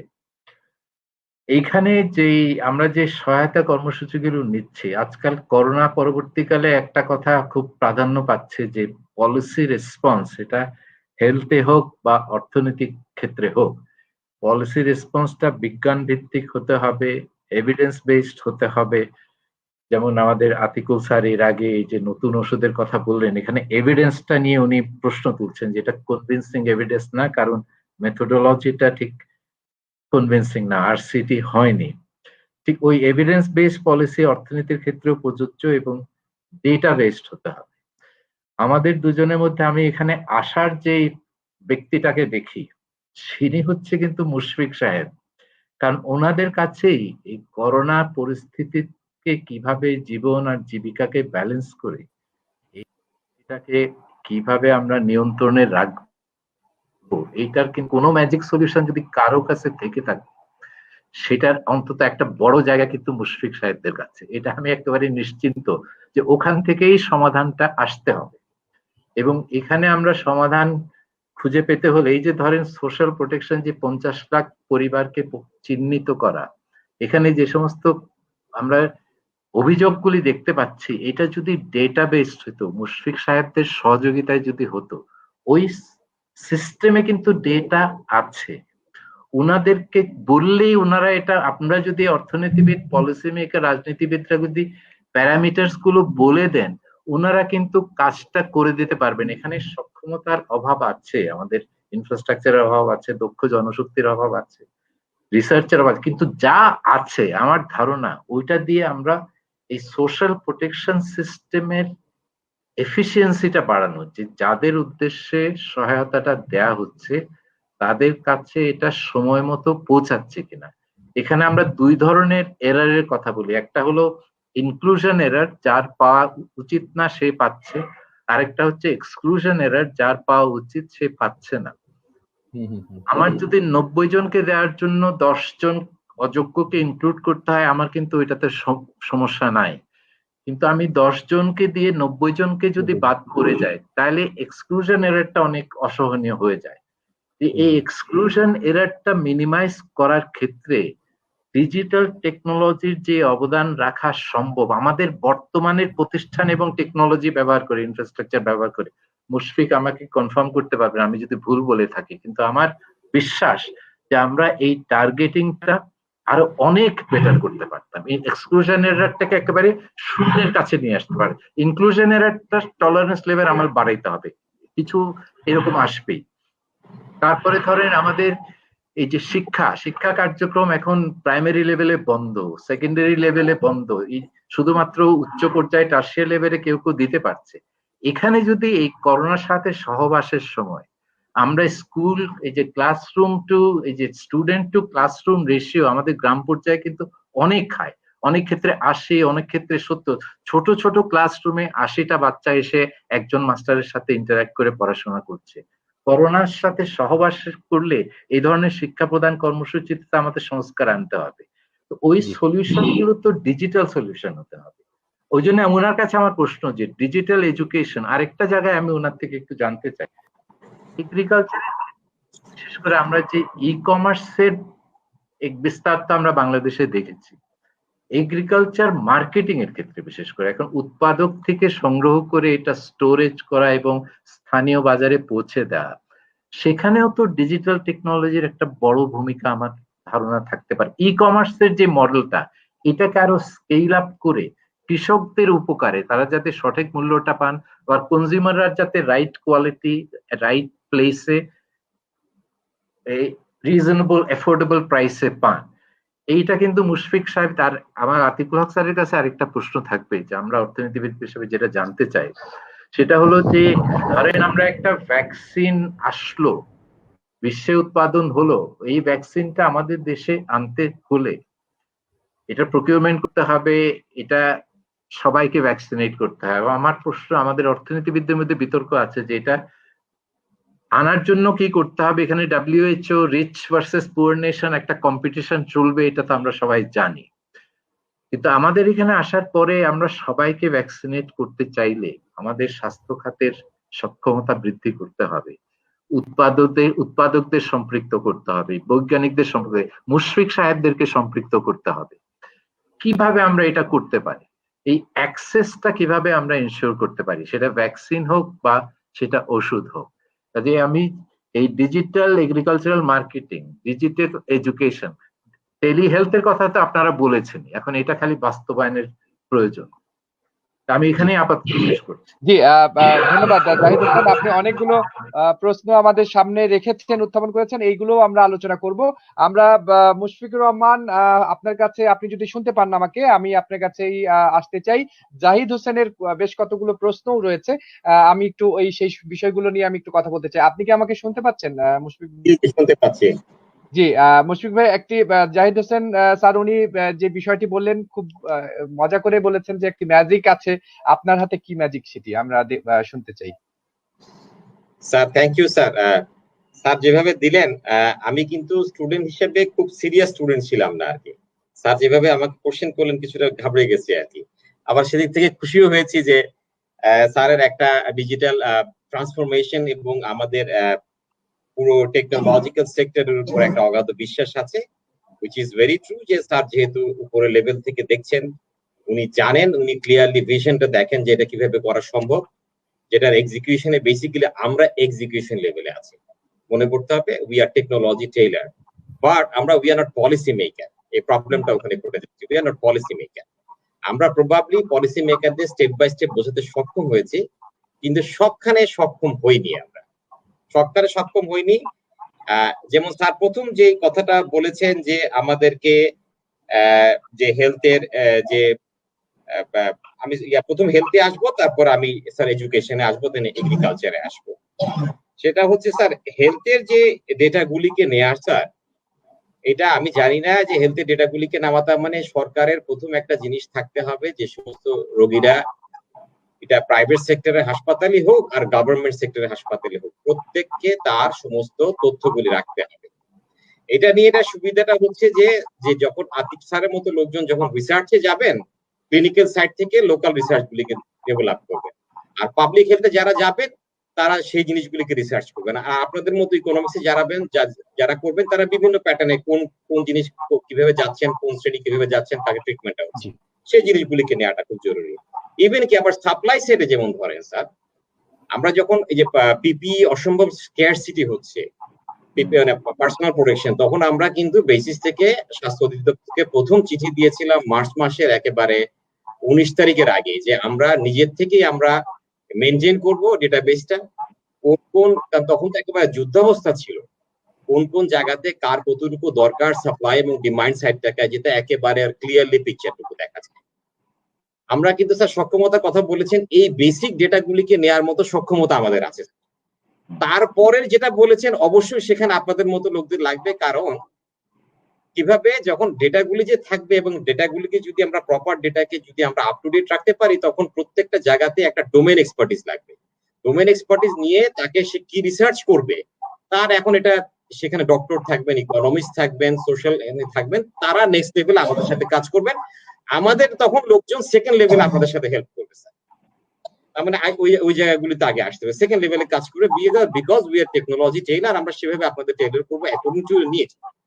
এখানে সবার একটা কনসেপশন ভুল আছে, যেটা হচ্ছে আমি কম্পিউটার এক্সপার্ট হিসেবে আপনার ইকোনমিক ডেটা অ্যানালাইসিস করতে পারবো না, আপনার ইকোনমিক ডেটা আপনি অ্যানালাইসিস করবেন, আমি হেল্প করে দিতে পারবো সেকেন্ডারি, কিন্তু প্রাইমারি ডেটাকে আমাকে যদি আপ টু ডেট করার দায়িত্ব যদি দেওয়া হয়, তাহলে সেই ডাটাগুলি আমি দিতে পারবো।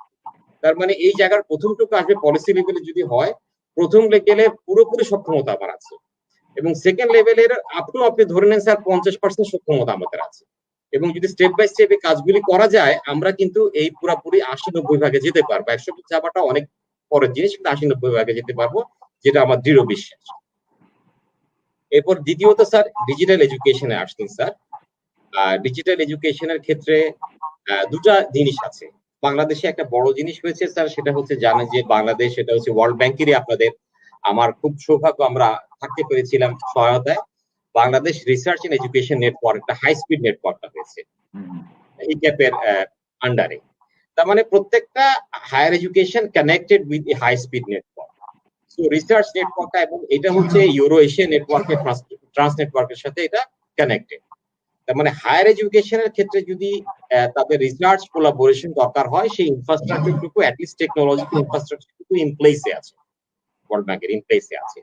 নাও নেক্সট লেভেলে কিভাবে রিসার্চে যাবে না যাবে এটা হচ্ছে পলিসিগত ব্যাপার, এবং কিভাবে ইউজিসি অথবা আপনার এডুকেশন মিনিস্ট্রি কাজগুলি করবে এটা তাদের ব্যাপার, both private and public sector থেকে। নাও কিভাবে এখন যেহেতু আমার ওয়াইফও একজন ব্র্যাক ইউনিভার্সিটি টিচার, কিভাবে সে টিচিং মেটেরিয়াল দিয়ে স্টুডেন্টদেরকে অনলাইনে কোর্স নিবে, অনলাইন অফলাইনে কোর্সগুলি নিবে, ধরে নিতে পারছি যে যেহেতু তারা প্রাইভেট ইউনিভার্সিটি, তাদের মেজরিটি অফ দ্য স্টুডেন্ট যেই পয়সাটুকু দিচ্ছে they can afford the broadband connectivity and get connected, এটা একটা ইস্যু। এবং কন্টেন্টের ক্ষেত্রে যেহেতু মেজরিটি অফ দেম এখানে একটা বড় পিএইচডি ফ্যাকাল্টি আছে বাইরের থেকে এবং লোকালি পড়া আছে, তারা কন্টেন্ট গুলি নিজেরা ডেভেলপ করতে পারে। নাও কামিং টু নেন tertiary and the primary school লেভেলে যারা আছে, আমার কাছে সংখ্যাটা নাই, স্যার আরো ভালো বলতে পারবেন কত লেভেল পভার্টি বিলো পভার্টি লেভেলের স্টুডেন্টরা কাজ করছে। তার মানে আমি যখন এই করোনা সময়, প্যান্ডেমিকের সময়, একটা মহামারীর সময় যখন অনলাইনে ক্লাস নিতে যাব, তখন জিনিসটাকে আমি কিভাবে, যদি তার বাসায় ইলেকট্রিসিটি নাই স্যার, তার বাসায় তো ইন্টারনেট কানেক্টিভিটি নাই, তাহলে আমি কি করব স্যার? তাহলে ওই যে আমার রুরাল এরিয়াতে যদি প্রত্যেকটা ইউনিয়নে যে গভর্নমেন্টের থ্রুতে যে কানেকশন সেন্টার গুলি দেওয়া হচ্ছে, ডিজিটাল সেন্টার গুলি দেওয়া হচ্ছে, সেই ডিজিটাল সেন্টারে কিভাবে ওদেরকে সোশ্যাল ডিস্টেন্স মেনটেন করে বাচ্চাদেরকে এডুকেশনটা দেওয়া যায়, সেই জিনিসগুলিকে আমাদের খেয়াল রাখতে হবে। এগেইন স্যার এটাও কিন্তু স্যার এটা ইয়ার মধ্যে আসছে, পলিসির মধ্যে আসছে sir. We can do it, এবং এগুলি মেনটেন করা সবই কিন্তু লোকালি করা হচ্ছে স্যার। এগুলি কিন্তু কোনো বড় কোনো টেকনোলজি না। Now when you are talking about the content তো স্যার টিচাররা তৈরি করবে স্যার, যদিও ছেলেপেলেরা তৈরি করছে আমি দেখছি, কিন্তু কোন লেভেলে কি কন্টেন্ট তৈরি করবে, ওই কন্টেন্ট তৈরি করার জন্য আমরা হেল্প করতে পারবো। আমরা we can build the bridge, but এখানে টিচারদেরকে কন্টেন্ট করতে হবে, কোন কাকে কিভাবে দেয়া নিতে পারে কন্টেন্ট। ডিজিটাল এডুকেশন শুরু হয়েছে স্যার, মানে বিভিন্ন প্রাইভেট সেক্টর থেকে আমরা শুরু করেছি, কিন্তু এটাকে একটা স্ট্রাকচারালি কিভাবে এটাকে আমরা রিফর্ম করতে পারি এবং সামনে আমাদেরকে নেক্সট এর নিতে পারি, এই বিষয়ে কাজ করার অনেক সুযোগ আছে স্যার। এটা আমার ব্যক্তিগত মত। কাজ শুরু হয়েছে, but we have a long way to go, but planning টুকু খুব স্ট্রং হতে হবে, এবং অবভিয়াসলি এক্সিকিউশনের প্ল্যানিং থাকলে এক্সিকিউশন লেভেলটুকু আমরা খেয়াল করতে পারবো। Now coming to agriculture, sir. Coming to agriculture, you are exactly correct. আমরা technology can play a very vital role in terms of touching the farmers, so that মধ্যস্বত্ব ভোগীদেরকে ওভারকাম করে যতটুকু পারা যায়, ওভারকাম সব করা যাবে না, কারণ স্যার ইনফ্রাস্ট্রাকচার লাগবে, ও তো এখান থেকে গিয়ে ট্রাকে বা বাসে করে জিনিসগুলো আনতে হবে। এর মাঝখানে যে এই প্রসেস গুলিকে তো আমি টেকনোলজি চাইলেও এলিমিনেট করতে পারবে না, কিন্তু অ্যাটলিস্ট ফার্মার যাতে তার রাইট প্রাইসটুকু পেতে পারে, জানতে পারে যে এখানে এখন এই মুহূর্তে কত price, is a very important thing. আবার একটা বড় জিনিস চিন্তা করতে হবে স্যার, যে দোকান যারা আছে, ছোট ছোট দোকান আছে, কয়েক কোটি দোকান বাংলাদেশে রয়েছে, নাম্বারটা আমার কাছে নাই, কিন্তু কয়েক কোটি তো হবেই স্যার, ওদেরকে বাঁচিয়ে রাখা আমাদের দরকার। তাহলে ই কমার্সটাতে একটা বড় জিনিস হচ্ছে, সেখানে হচ্ছে যে এই প্যান্ডামিকের কারণে ই কমার্সের কিন্তু কিছুটা বুম হয়েছে, কারণ বিশেষ করে মধ্যবিত্ত শ্রেণী এবং যাদের একটু ডিজিটাল এডুকেশন আছে, যারা এটা একটু, তারা কিন্তু এটার উপর প্রচুর স্পাইক হয়েছে। আমরা কিন্তু যে ডেটাটা স্পাইক হয়েছে, তারা কিন্তু বাসায় জিনিসগুলো কেনাকাটা করতে পারছে। এখানে আমরা এক্সপেরিমেন্টালি কিন্তু গত মাস থেকে ট্রাই করছি কয়েকটা সাইট থেকে, যে ডিরেক্টলি আমরা ফার্মার থেকে নিয়ে এসে কিভাবে হোম ডেলিভারি পর্যন্ত দেয়া যায়। এটা কিন্তু স্পোরাডিক হচ্ছে স্যার, বিভিন্ন জন বিভিন্ন জায়গায় ট্রাই করছে স্যার, বাট এটা একটা সামষ্টিক ব্যাপারে। আর একটা হচ্ছে যে খেয়াল করবেন স্যার, ইন্ডিয়াতে যে গুগলও আসছে, ফেসবুকও আসছে, ওরা বলতে চায়, ওরা কানেক্ট করতে চায় দোকানদারদের সাথে আর কি, ভেরি নিয়ারেস্ট, কারণ যেহেতু আমাদের ট্রাফিক হলে স্যার একটা সুবিধাও আছে, তার মানে এই দোকানদারকে বাঁচিয়ে রাখা যাবে। আমি এখান থেকে আমার সেই ডিপো থেকে নিয়ে এত দূরে 3 ঘন্টা একটা লোক ওয়েট করবে না।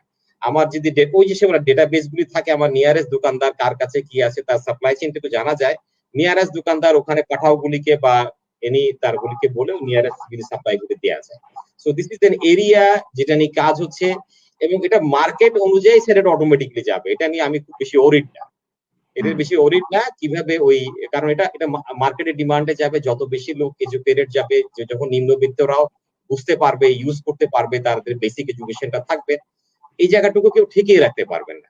শুধু যেই জায়গাটুকু সাপ্লাই সাইডে ঘটবে, ওই যে কিভাবে গ্রাম থেকে জিনিসটুকু আনতে যাতে খরচটুকু বেশি না হয়, সেটা তো ল অ্যান্ড অর্ডার এবং সমস্ত প্রশাসনিক কাঠামোর মধ্যে দিয়ে যেতে হবে, সেই জায়গাটুকু ইমপ্রুভ করতে হবে। Thank you sir. আমার আর একটা স্যার আপনার থেকে কথা বললাম স্যার লোনের ব্যাপারে, স্যার আপনার সাথে একটু স্যার যদি বলতে চাই, বাংলাদেশের ফাইন্যান্সিয়াল ইনস্টিটিউটে স্যার ব্যাংকিং সেক্টরে যেটা হচ্ছে, আমাদের টেকনোলজিক্যাল ব্যাংকিং খুব ট্রেডিশনাল ব্যাংকিং করেন মেজরিটি স্যার, খুব ট্রেডিশনাল ব্যাংকিং করছে, যার ফলে যেটা স্টিমুলাস প্যাকেজ বা প্রণোদনা যেটা আসছে স্যার, যেটা বলছেন যে 5,000 কোটি, তার স্যার 99% একা গার্মেন্টস নিয়ে নিল স্যার। কিন্তু এখানে স্যার আমরাও এক্সপোর্ট করি স্যার, আমরা ওদেরকে বোঝাতে 1.5 মাস চলে গেছে, আমাদের 3টা কোম্পানি মাত্র পেয়েছে, আর পাইনি। যে এক্সপোর্টে আমরাও করি স্যার, এক্সপোর্টে, এবং এক্সপোর্টের টার্গেট কিন্তু আমাদের অনেক বেশি স্যার সম্ভাবনা।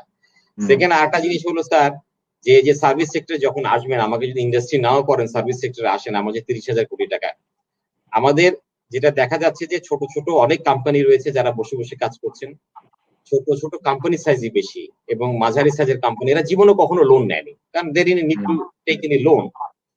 এবং ইন্টারেস্টিংলি খুব বড় কোম্পানি যার রেভিনিউ প্রায় 52 কোটি টাকা বাইরে কাজ করে, সেও জীবনে কখনো লোন নেয় না।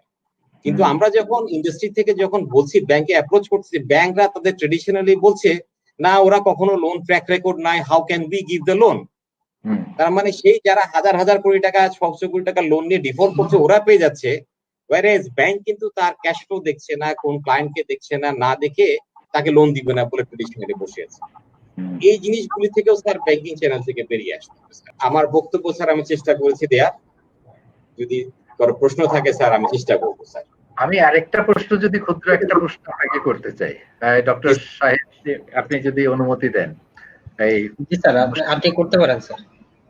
সেটা হলো যে আগামীতে তো কোরবান আসছে, কোরবান এর সময় এই যে সনাতন যে গরুর হাট বসতো, এই গরুর হাট বসিয়ে তো আমরা গরু কেনাকাটা করতে পারবো না, করলেও এটা আতিকুল হক স্যার বলতে পারবেন, এখানে স্বাস্থ্য ঝুঁকি তো, সংক্রমণের ঝুঁকি বাড়বে, এখানে সামাজিক দূরত্ব আমরা তাত্ত্বিক ভাবে যতই বলি এটা তো মেনটেন করা সম্ভব না। এখানে ই কমার্স মানে একটা প্ল্যাটফর্ম কি তৈরি হবে, যেখানে আমি একটা গরু কিনতে চাই, আমি আমার বলে দিলাম যে আমি এই ধরনের একটা গরু কিনতে আগ্রহী, বা আমি, কৃষকরা তো গরুর ব্যবসা শুরু করেন বছরের শুরুতেই, কোরবানিকে সামনে রেখে বিনিয়োগ শুরু করেন, ওদের কি অফার আছে যে আমার এই প্রাইসের গরু আছে, অর্ডার দিলেই আমি পৌঁছে দিতে পারবো, এখানে সরকারি সহযোগিতা লাগবে, আপনি লজিস্টিক্যাল চ্যালেঞ্জটা বলেছেন, কিন্তু এই যে communication between buyers and sellers, এইটার জন্য হাটে না গিয়ে আমি যদি একটা ইলেকট্রনিক প্ল্যাটফর্মের মাধ্যমে, আপনার কি মনে হয় এই ধরনের ইনিশিয়েটিভ গড়ে উঠবে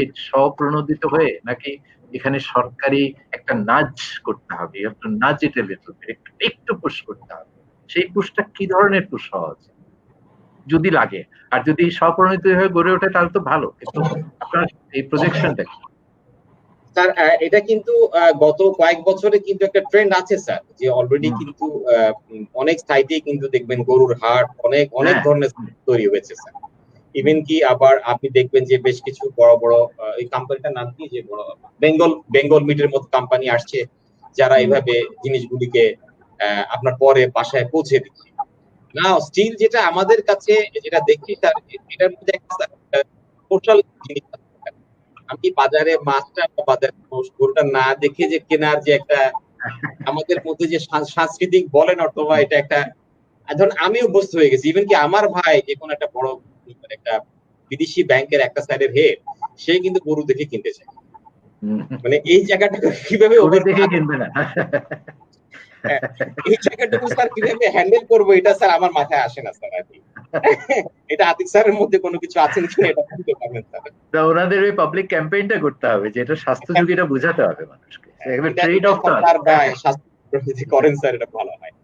আচ্ছা, আমি একটু ডক্টর জাহিদ হোসেনকে একটা প্রশ্ন করতে চাই আর কি, সেটা হচ্ছে ধরেন আমি তো আমাদের দেশের যে অর্থনৈতিক অবস্থান, এটা সম্পর্কে কিন্তু বেশ ভালো ভালো খবর পাই। যেমন কিছুদিন আগে দি ইকোনমিস্ট পত্রিকায় একটা সংবাদ প্রকাশিত হয়েছিল যে ফাইন্যান্সিয়াল রেজিলিয়েন্স কোন দেশের কত উন্নয়নশীল দেশগুলোর মধ্যে, এবং তার মধ্যে 65টা দেশের বিশ্লেষণ করে বাংলাদেশের অবস্থান ছিল 9 নম্বরে, চায়না 10 নম্বর, তারপরে ভিয়েতনাম বোধহয় 12 নম্বর, শ্রীলঙ্কা 61 নম্বরে ছিল সেখানে।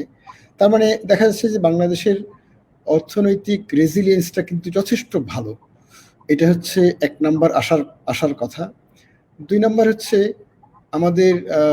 আমাদের সরকারের কিন্তু একটা কাঠামো বিদ্যমান আছে, যে কাঠামোর মাধ্যমে সরকার মানে নিয়মিত 50 লক্ষ পরিবারকে অত্যন্ত কম দামে চাউল সরবরাহ করেন, 10 টাকা কেজি করে। 50 লক্ষ পরিবার মানে 2.5 কোটি, এবং এর সাথে কিন্তু মোটামুটি আমি বলবো যে তার মানে এই 2.5 কোটি ছিল ভালনারেবল গ্রুপ। তার সাথে আমি যেটা জানতে পেরেছি যে এবার একদিনে আমাদের আরো 1.5 কোটি যোগ হয়েছে, মানে 4 কোটি। কিন্তু এটা মানে আমি বলবো যে একটা অবকাঠামো আছে যার ভিত্তিতে 4 কোটি মানুষ ভালনারেবল, যারা নিরন্ন অথবা যারা নিরন্ন হয়ে পড়তে যাচ্ছেন তাদের কাছে খাদ্য সামগ্রী পৌঁছানোর একটা অবকাঠামো আমাদের সমাজে বিদ্যমান। আর তার পাশাপাশি আরেকটা আশার খবর কিছুদিন আগে দিয়েছিলেন সম্ভবত খাদ্যমন্ত্রী বা কেউ, যে আমাদের সরকারের কাছে 1 বছরের খাদ্য মজুদ আছে। এখন আমার প্রশ্ন হচ্ছে, খাদ্য তো মজুদ রাখা হয় আপৎকালীন সহায়তার জন্যই, এছাড়া কেন খাদ্য মজুদ রেখে লাভ তো নাই, শুধু শুধু গুদামের মধ্যে রেখে লাভটা কি? তো এই 3টা শক্তির বিনিময়ে যখন আমি দেখি যে জীবনের একটা প্রশ্ন, মৃতের সংখ্যাটা বেড়ে যাচ্ছে, নিশ্চয়ই আপনি জানেন যে অনেক রোগী কিন্তু মারা যাচ্ছেন জ্বর এবং শ্বাসকষ্টে, যারা টেস্টের আওতায় আসছেন না, অথবা এই টেস্ট আমাদের যে টেস্টটা করা হচ্ছে তার সেন্সিটিভিটি আমরা বলি 70 থেকে 80 ভাগ। তার মানে এই করোনা রোগটা থাকা সত্ত্বেও কিন্তু শতকরা 10 থেকে 30 ভাগ নেগেটিভ হতে পারেন। তা তাদের টেস্ট নেগেটিভ অথবা টেস্ট করা হচ্ছে না, এই কারণে তাদেরকে কোভিড-19 জনিত মৃত্যু বলে তাদের মৃত্যুকে বলা হচ্ছে না। তার মানে আমাদের সত্যিকার মৃত্যুর হারও কিন্তু সেই হিসাবে সম্ভবত যা বলা হচ্ছে তার চেয়ে 3 গুণ বেশি, এবং এটাও কিন্তু বাড়ছে, সামনে আরো বাড়বে, আরো বেশি বাড়বে। আমরা এটাও মানে বলতে পারেন যে পত্রিকান্তরে এটাও জানতে পেরেছি যে যেই মানে ফ্যাক্টরিগুলো খোলা হয়েছে সাভার এবং গাজীপুরে, সেগুলোতে বেশ কিছু শ্রমিক করোনায় আক্রান্ত হয়েছেন।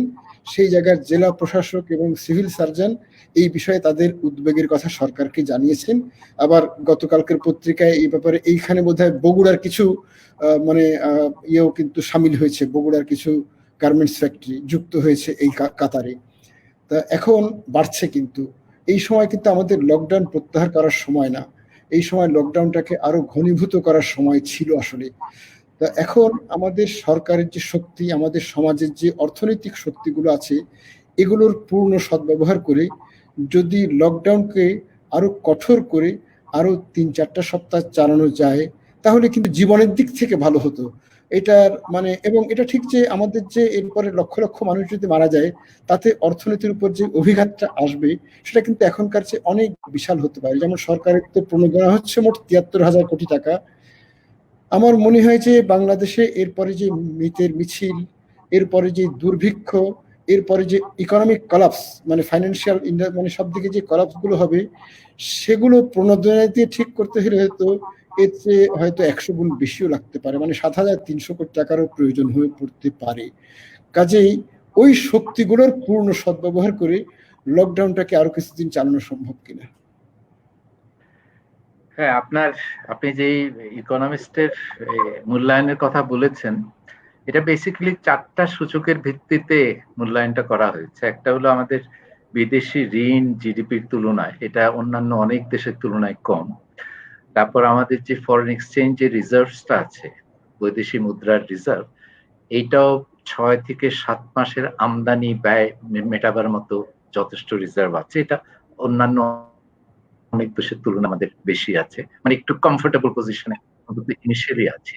আর আমাদের যে ডেট সার্ভিসের যে বার্ডেন, প্রতি বছরে যে সুদ এবং আসল বিদেশে পরিশোধ করতে হয়, এটাও বার্ডেনটা কিন্তু আমাদের বৈদেশিক আর্নিংস এর তুলনায়, এক্সপোর্ট আর রেমিটেন্স এর রেশিও হিসাবে এটা অনেক কম। কারণ আমাদের যে ডেট এগুলি আছে, এগুলো তো বেশিরভাগই খুব সস্তায় কনসেশনাল ডেট নেওয়া হয়েছে অতীতে বিশ্ব ব্যাংক থেকে, এডিবি থেকে, জাইকা থেকে এবং ইউকে থেকে বাইল্যাটারাল কিছু কনসেশনাল আছে। সেই জন্য কস্ট অফ ডেট যেটা, এটাও ফরেন ডেট এটা কিন্তু 1%-এরও এখন নিচে, আপনি যদি সুদের হারটা ধরেন অতীতের যে ডেটটা আছে। তো সেই জন্যই ওই ম্যাক্রো ইকোনমিক স্পেসটা কিরকম করোনা মোকাবেলার শুরুতে, সেখানে বাংলাদেশের একটা স্পেস আছে, অন্যান্য দেশে কিন্তু এই স্পেসটা নাই। অনেক উন্নত দেশেও ডেট জিডিপি রেশিও প্রায় 100%-এর বেশি, আমাদের external date two GDP ratio 15%, এবং এটা একটু একটু বাড়ছে, কিন্তু এটা অনেক সহনীয়। মানে রিস্ক, এই যে আমরা ডিফল্ট হওয়ার চান্সেস কিন্তু এখনো খুব কম। কেউ বাংলাদেশের ক্রেডিটাররা কেউ ওয়ারি করে না যে বাংলাদেশ তার সুদ আসল সময় মতো পরিশোধ করতে পারবে, কিন্তু ওই স্পেসটা আছে। আবার খাদ্য মজুতের কথা আপনি বলেছেন, এবং খাদ্য বিতরণের ক্ষেত্রে যে নতুন কর্মসূচি নেওয়া হচ্ছে এগুলোর কথা আপনি বলছেন, এখানে কিন্তু দুটো সমস্যা আমি লক্ষ্য করেছি। একটা হলো বিতরণের সময় এই সংক্রমণের ঝুঁকিটা, এটা কিছু ক্ষেত্রে আমরা দেখেছি স্কুলে 6 ফিট ডিস্টেন্স রেখে গোল চক্কর দিয়ে এটা বিতরণ করা হচ্ছে, আবার বেশিরভাগ ক্ষেত্রেই কিন্তু এটা দেখা যাচ্ছে যে এখানে ঠিক সামাজিক দূরত্ব মানা হচ্ছে, বরং আমরা আরো একটা অনুষ্ঠান করছি, আমরা গাড়ি বহর নিয়ে যাচ্ছি, ওখানে ব্যানার লাগাচ্ছি, একটা স্টেজ করা হচ্ছে, ওখানে বিশেষ ব্যক্তিরা দাঁড়াচ্ছেন, এবং এটা একটা মানে আনুষ্ঠানিকতাটাই একটা স্বাস্থ্য ঝুঁকি তৈরি করছে। আবার লোকজন 4 ঘন্টা ধরে বসে আছেন, বৃদ্ধ লোকরা বসে আছেন, মহিলারা বসে আছেন মাঠে, কখন আমাদের সাহেবরা আসবেন এবং এই বিতরণটা করবেন। আর দ্বিতীয় হচ্ছে, এগুলি আপনিও দেখেছেন যে অনেক চালের বস্তা মাটির নিচে পাওয়া যাচ্ছে, ছাদের উপরে পাওয়া যাচ্ছে, যেটাকে আমরা লাস্ট মাইল ডেলিভারি বলি। ওই লাস্ট মাইল ডেলিভারি কিন্তু করতে গিয়ে 100টা 70 হয়ে যায়, 100টা 60 হয়ে যায়। এই একটা সমস্যা, ব্যবস্থাপনার সমস্যা, লিকেজের সমস্যা বা পিলফারেজের সমস্যা আছে। এখন আগামীতে আমাদের এই সংকট মোকাবেলা করতে গেলে সেখানে তো আপনি বলছেন যে আমাদের লকডাউনটা আরো 4 সপ্তাহ দীর্ঘায়িত করতে পারতেন কিনা। আমি এটা একটা হিসাব করে রেখেছিলাম যে লকডাউন যদি আমার 4 মাস চলে, আমি ধরে নিলাম আমার ধরেন 5 থেকে 6 কোটি লোক, আমি একদম মানে আমাদের একটা first law of crisis response আমরা ইকোনমিক্সে বলি, যে ফার্স্ট লটা হলো আপনি you over react rather than under react, মানে ক্রাইসিস মোকাবেলা করা। এটা করোনার ক্ষেত্রে তাই বলি। হেলথের ক্ষেত্রেও এটা। তো আমি ওই জন্যই দেখছি যে 5 থেকে 6 কোটি লোককে যদি আমার ধরেন মাসে মাথা পিছু আমি 2.5 থেকে 3,000 টাকা মাথা পিছু বলছি, 4 জন পরিবার হলে আপনার 8 থেকে 12,000 টাকা, এটা বিভিন্ন ধরনের হিসাব নিকাশ আছে পভার্টি লাইনের বেসিসে। কিন্তু আপনার প্রশ্নের সংক্ষেপ উত্তরে আমি যেটা বলতে চাচ্ছি যে এই 4 মাস ধরে ধরেন 5 থেকে 6 কোটি লোককে যদি আমি ক্যাশ ট্রান্সফার করি, যাতে তাদের ক্রয় ক্ষমতাটা থাকে বাজারে গিয়ে, এবং আমি যদি নিশ্চিত করতে পারি বাজারে নিত্য প্রয়োজনীয় দ্রব্যাদিগুলো এভেইলেবল আছে, তাহলে কিন্তু 4 মাস চালানোর মতো সক্ষমতা বাংলাদেশ সরকারের আছে। সেখানে অন্য ক্ষেত্রে সাশ্রয় করতে হবে। আমি জিডিপির 3 থেকে 5% যদি এই ব্যয় লাগবে আমার এই 4 মাস এই বড় একটা সংখ্যাকে জীবিকা সাপোর্ট দিয়ে যাওয়ার জন্য, যাতে আপনাদের কাজটা সহজ হয়। এই যে আপনি 4 মাস সময় চাচ্ছেন যে আমাকে সময় দেওয়া হোক, আমরা কার্ভটাকে ফ্ল্যাটেন করি, কিন্তু আপনারা রাস্তায় নেমে পড়লে, ফ্যাক্টরি খুলে দিলে, দোকান খুলে দিলে তো আমরা পারবো না, সেটা আমাদের কার্যকারিতা গুলো ব্যাহত। আপনার প্রশ্ন ছিল ওই সক্ষমতা বাংলাদেশের আছে কিনা। যেহেতু আমাদের ম্যাক্রো ইকোনমিক স্পেসটাতে আমরা শুরুতে আমাদের ইনিশিয়াল কন্ডিশনটা এই দিক থেকে ভালো ছিল, প্রি এক্সিস্টিং কন্ডিশন ইনইকুয়ালিটির দিকে খারাপ ছিল, কিন্তু ম্যাক্রোর দিকে কিন্তু ভালো ছিল, স্বাস্থ্যটা ইমিউন সিস্টেমটা মোটামুটি কার্যকর আছে। তো সেই জন্য এটা করার সক্ষমতা আছে। কথা হলো এই মুশফিক সাহেব যেমন বলেছিলেন যে লোকাল ক্যাপাসিটিকে কেন আমরা বিল্ড করছি না, সেটা তো এখনো আমরা দেখতে পাচ্ছি। ভেন্টিলেটর স্থানীয় পর্যায়ে প্রডিউস করা সম্ভব, কিন্তু আমরা আগ্রহী বিদেশ থেকে আনতে। স্থানীয় কিট গুলো অনুমোদন পাচ্ছে না, অনুমোদন প্রক্রিয়া অনেক দেরি হচ্ছে। একই সমস্যা আমরা ডিজিটাল টেকনোলজির ক্ষেত্রে, এই যে ন্যাশনাল হাউসহোল্ড ডেটাবেস যেটা তৈরি হলো, সেখানে দেখা গেল যে প্রতিযোগিতা একটা কম্পিটিটিভ বিডিং এর মাধ্যমে, সেটা আন্তর্জাতিক বিডিং এও যদি আমাদের স্থানীয় প্রতিষ্ঠানরা সেখানে কম্পিট করতে পারে, আমরা কেন তাদেরকে একটা লোকাল প্রেফারেন্স দেব না? কিন্তু বাস্তবে আমরা যেটা দেখতে পাচ্ছি, যে প্রেফারেন্সটা তারা পাওয়ার যোগ্য সেটাও কিন্তু পাচ্ছেন না, কারণ বিশেষ কিছু স্বার্থের সাথে মিলে এই ন্যাশনাল হাউসহোল্ড ডেটাবেসে একটা একটা আর্মেনিয়ার প্রতিষ্ঠান কেমনে কন্ট্রাক্ট পেলো এবং তারা আমাদেরকে জিম্মি করে ফেললো এটাতে, এই হাউসহোল্ড ডেটাবেসটা কিন্তু আমরা এখনো ব্যবহার করতে পারি। এখানে যদি লোকাল ক্যাপাসিটি সুযোগ দেওয়া হতো তাহলে কিন্তু এই ডেটাবেসটা এতদিন আমরা ইউজ করতে পারতাম। এই সোশ্যাল প্রোটেকশনের, টার্গেটিং এ, হেলথের ক্ষেত্রে, সব ক্ষেত্রে এটা কাজে লাগে। কিন্তু এখানে তো মাইন্ডসেটের প্রবলেমটা কিভাবে আমরা ওভারকাম করবো এই প্রশ্নের উত্তর আমি দিতে পারবো না। আতিক স্যার অনেকদিন কাজ করেছেন সরকারি প্রতিষ্ঠানে, উনি যদিও হাসপাতালে একটু সামাজিক দূরত্ব রেখেই কাজ করেছেন সরকারের সাথে, কিন্তু তারপরেও উনি হয়তো এই ব্যাপারে একটু আমাদেরকে আলোকিত করতে পারবেন যে মানসিকতাটা আমরা কিভাবে বদলাই। মানসিকতা বদলানোর একটা ওষুধ কিন্তু আমি জানি, সেটা হচ্ছে বলেন, যদি প্রতিটা কর্মক্ষেত্রে যদি ওই যেটাকে আমাদের সাধারণ বাংলায় বলা হয় দুষ্টের দমন আর শিষ্টের লালন, যারা ভালো পারফর্ম করে তাদেরকে পুরস্কারগুলো দেওয়ার ব্যবস্থা এবং যারা আন্ডার পারফর্ম করে তাদেরকে পুরস্কার থেকে বঞ্চিত করার ব্যবস্থা, এই যদি থাকতো, মানে একটা ন্যায় ভিত্তিক, আমি যেটা প্রায় বলে থাকি যে আমাদের স্বাস্থ্য খাতে প্রপার সার্ভিস ডেলিভারি, আপনি একটু আমাকে কিন্তু এই প্রশ্নটা করেছিলেন যে ভ্যাকসিন আমরা অ্যাক্সেসিবল কিভাবে করব। আমরা যদি প্রপার সার্ভিস ডেলিভারি যদি নিশ্চিত করতে চাই তাহলে স্বাস্থ্য খাতের ইনফ্রাস্ট্রাকচার 3টা পিলারের উপর আর কি, সেই 3টা পিলারকে আমাদের ভেঙে নতুন পিলার তৈরি করতে হবে। সেই 3টা পিলার যুগ যুগ ধরে, সেটা কিন্তু লিগাসি, এটা কোনো বিশেষ কোনো সরকারের কোনো অবদান বা ভূমিকা সেখানে নাই, লিগাসি এটা। সেই 3টা পিলার হচ্ছে ইনসিকিউরিটি, মানে আমাদের ডাক্তাররা কিন্তু সবসময় নিরাপত্তাহীনতায় ভোগেন, যে ভালো কাজ করলেও তাকে অনেক দূরে ট্রান্সফার করে দেওয়া হবে কিনা, সে একটা ইনসিকিউরিটি, একটা এর আরো অনেক ডাইমেনশন আছে। ইনসিকিউরিটি, ইনডিসিপ্লিন অ্যান্ড ইনজাস্টিস, এই 3টা ইন হচ্ছে আমাদের স্বাস্থ্য ব্যবস্থার 3টা স্তম্ভ। তবে